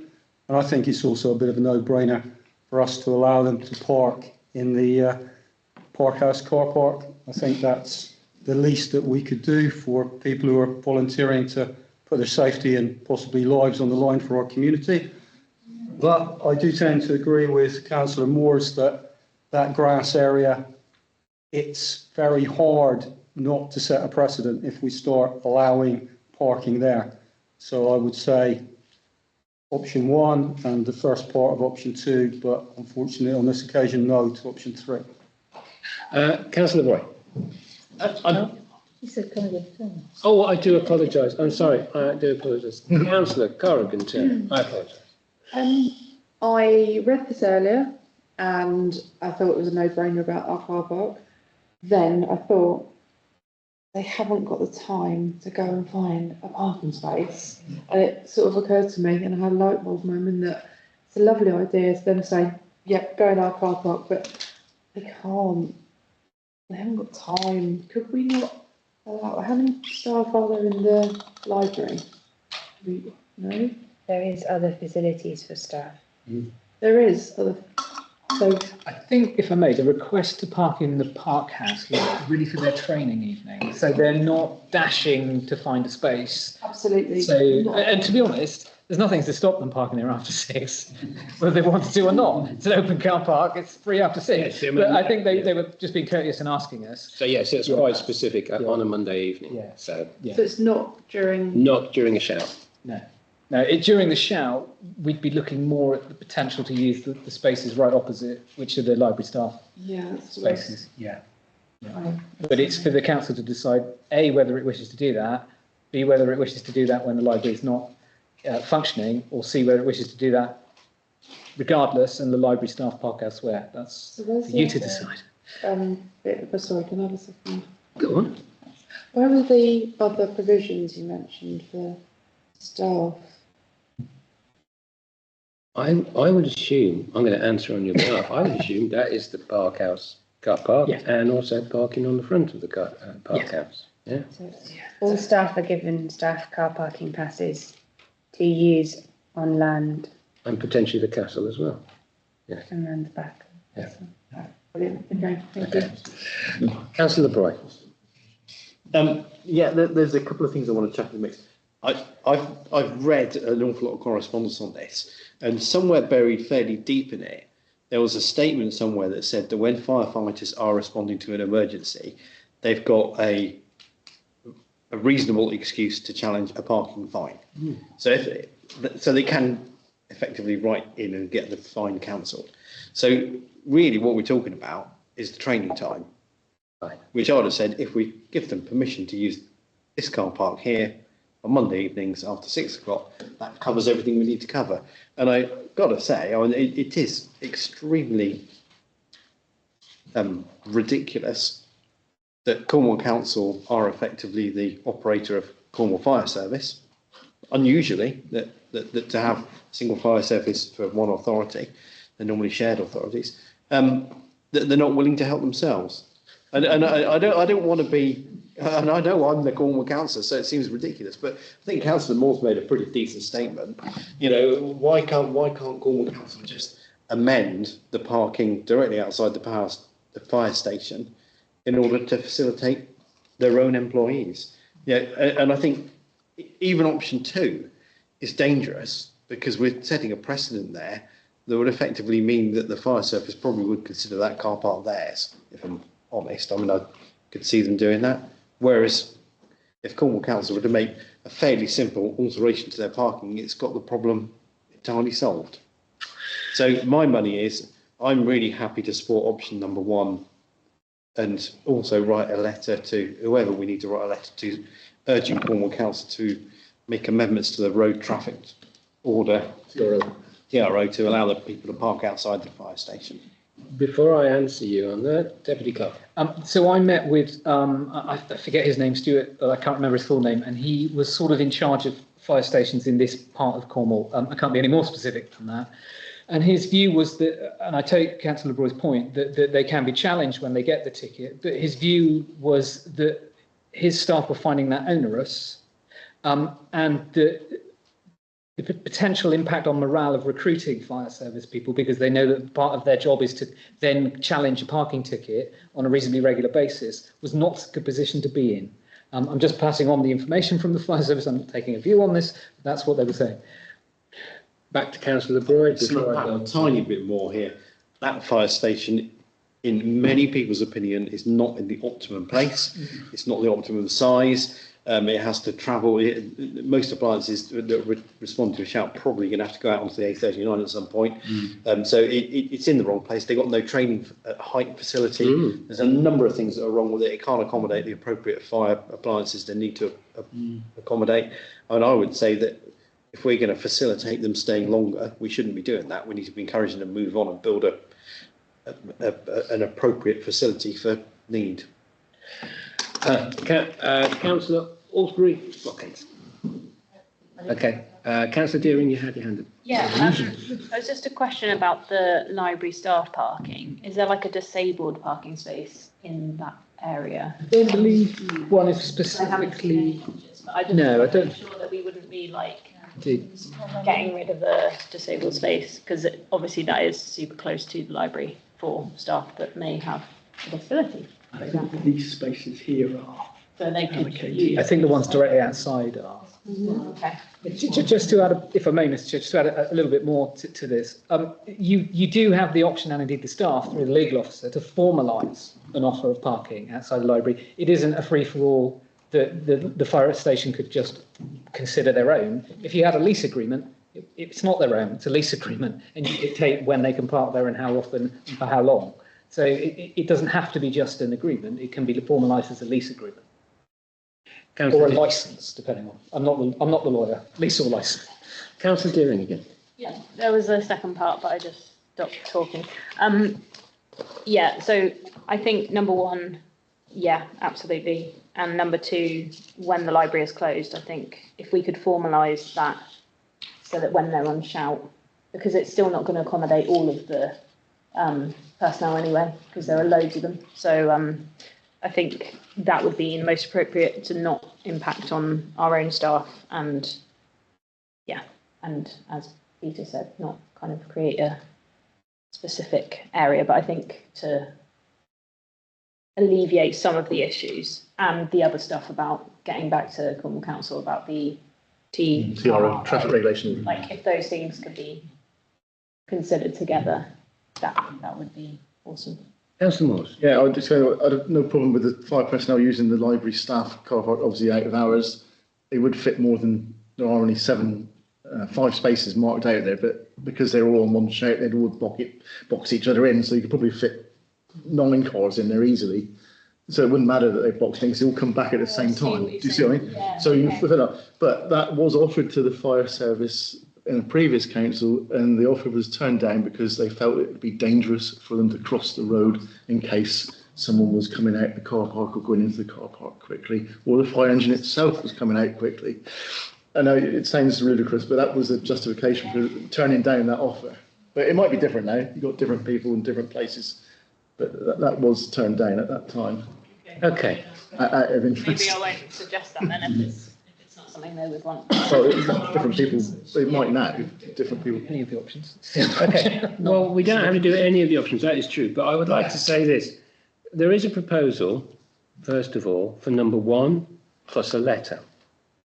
That doesn't stop us considering option 2. But on this one, do we have a seconder for 1 as it stands? Yeah, also. Okay. Well, we have multiple. So can we just resolve this one then? All those in favour of 1? That's a letter. Plus the letter. Yes. Okay, that's unanimous. Now we've agreed. The letter about the TRO. Yes. Yes, thank you. Just so yes. sure. Yes, Sorry, to be clear. No, that's all right. Oh, can I just add as well, sorry, Mr. Jones, just to be so due diligence that I've done my work. I have asked the Park House manager if an increase in parking on a Monday night in the Park House would have an impact on users of the Park House on a Monday. It tends to be banned, I think. A good number of those arrive not by car. So the response from the Park House manager was that an increase in parking on Monday night of the fire service wouldn't impact on the users of the Park House. Thank you. Okay, so this brings us back to option 2. So option 2 was, is anybody willing to propose all of that or part of it? I will propose the part that says they can park in those library spaces when the library is not open. Okay. I'll second that. A seconder for that? Okay. Yeah, yes. The amendment to that saying that via some kind of legal agreement rather than just a casual. Yeah. I think that's something. So that's an amendment. Are you willing to accept that amendment? I don't honestly believe that we need it, but if it reassures councillors, then I am prepared to accept the amendment. Okay. A seconder? I quite agree with that. I don't think it's necessary, but just to tick the boxes if that's what's needed. Okay. So are we clear what we're voting on? Sorry, I'm really sorry. If I'm interrupted vote.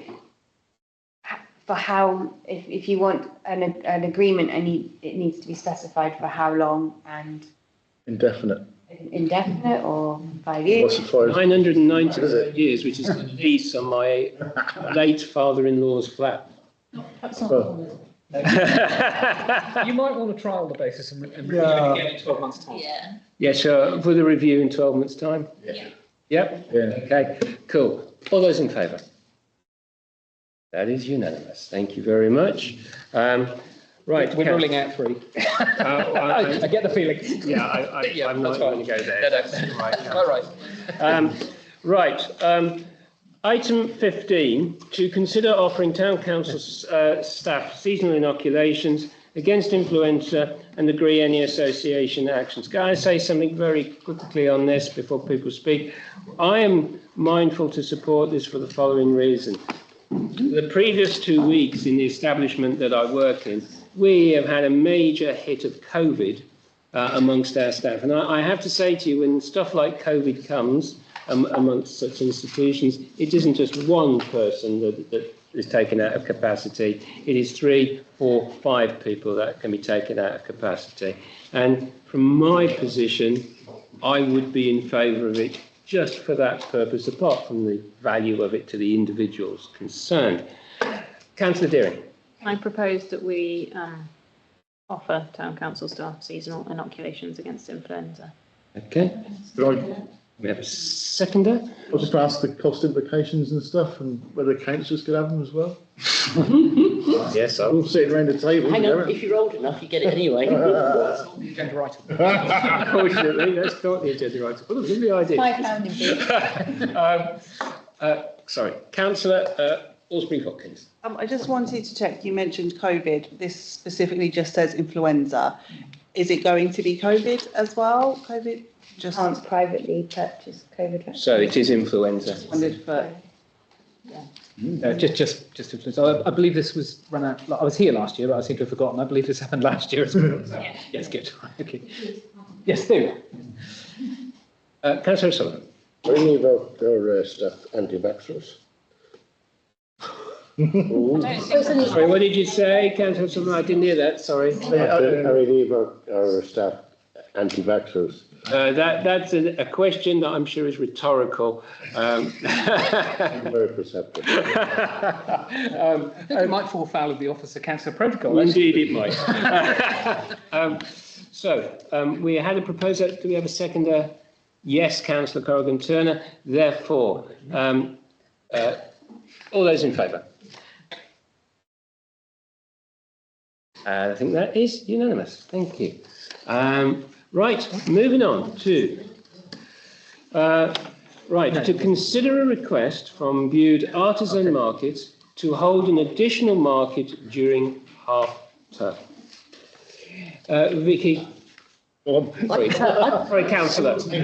Ladies first. Thank you. I propose it. I'll second it. Okay. I'll still propose it. Does anybody wish to speak on this before we move? Okay. All those in favour? That is unanimous with one abstention who was not going to vote. Okay. Right. Okay. Item 17 is has been withdrawn in order to help facilitate this meeting and will return, we hope, next month. Therefore, we move to item 18 to elect members to the following committees. First, there are 4 vacancies for our planning committee. Would anybody? Councillor Sullivan would like to say something. Yeah, I'd like to propose Councillor Jennings for the planning committee. I'd like to second that. Excellent. Right. Is Councillor Jennings content? Well, I did say that because that one had 4 people lacking, and obviously I can make afternoons. Yeah. That's brilliant. Okay. Right. All those in favour? Vote for yourself. Okay, that is unanimous. Brilliant. I have to ask this. Are there any other councillors that would consider joining the planning committee? There are now 3 vacancies. Okay. Right. It's with Tracy. Moving on to the Cultural and Heritage Committee, there is 1 vacancy on that. Are any councillors interested? Yeah. I chair that one. Did you want to comment on that? What? Yeah. Cultural and Heritage. Do with castle. Castle, library. I'm not going to comment on that. Okay, so we are moving on to item 19. To receive any updates from lead councillors, I do thank Councillor Corrigan Turner for the update that she gave earlier. Are there any other councillors that have updates? Only to say that I attended the same event as you. Unfortunately, because I was chairing a meeting, I didn't arrive there for the actual ceremony bit. But the buffet was very nice. Buffet. Sullivan. This might be slightly lateral to lead council, but it's more to do with a working group. Are you happy for me to speak about a working group? I would like to hear what you have to say. Yeah, it was just I'm fully conscious of the pressure on staff time and all that sort of stuff, and I would particularly like for the working group to look at the standing orders to reconvene. We did have 1 meeting, but haven't since. Is it possible that we could meet up without staff being present, if staff are not available? Okay, that's an interesting ask. I think possibly that would be an email round. Yes, yeah, we can see if we can convene one of those. Yep, yeah, absolutely. Okay, cool. Councillor. I forgot to add in the lead council bit as housing comes under me. I did go to the Homes of Cornwall. Fabulous evening, lots of provoking things and ideas going forward that I haven't had a chance to get in contact back with them yet. But yeah, well worth going to. Okay. I had purchased my tickets at full price for it. Right. Okay. Thank you very much for that. Item 20 is to receive any correspondence from the clerk. I suspect there is none. You'll be relieved to know there are no correspondence from the clerk. Therefore, item 21 is to note the date of our next meeting, which is the 7th of November 2024. And on that note, This meeting is finished. Thank you so much. Thank you.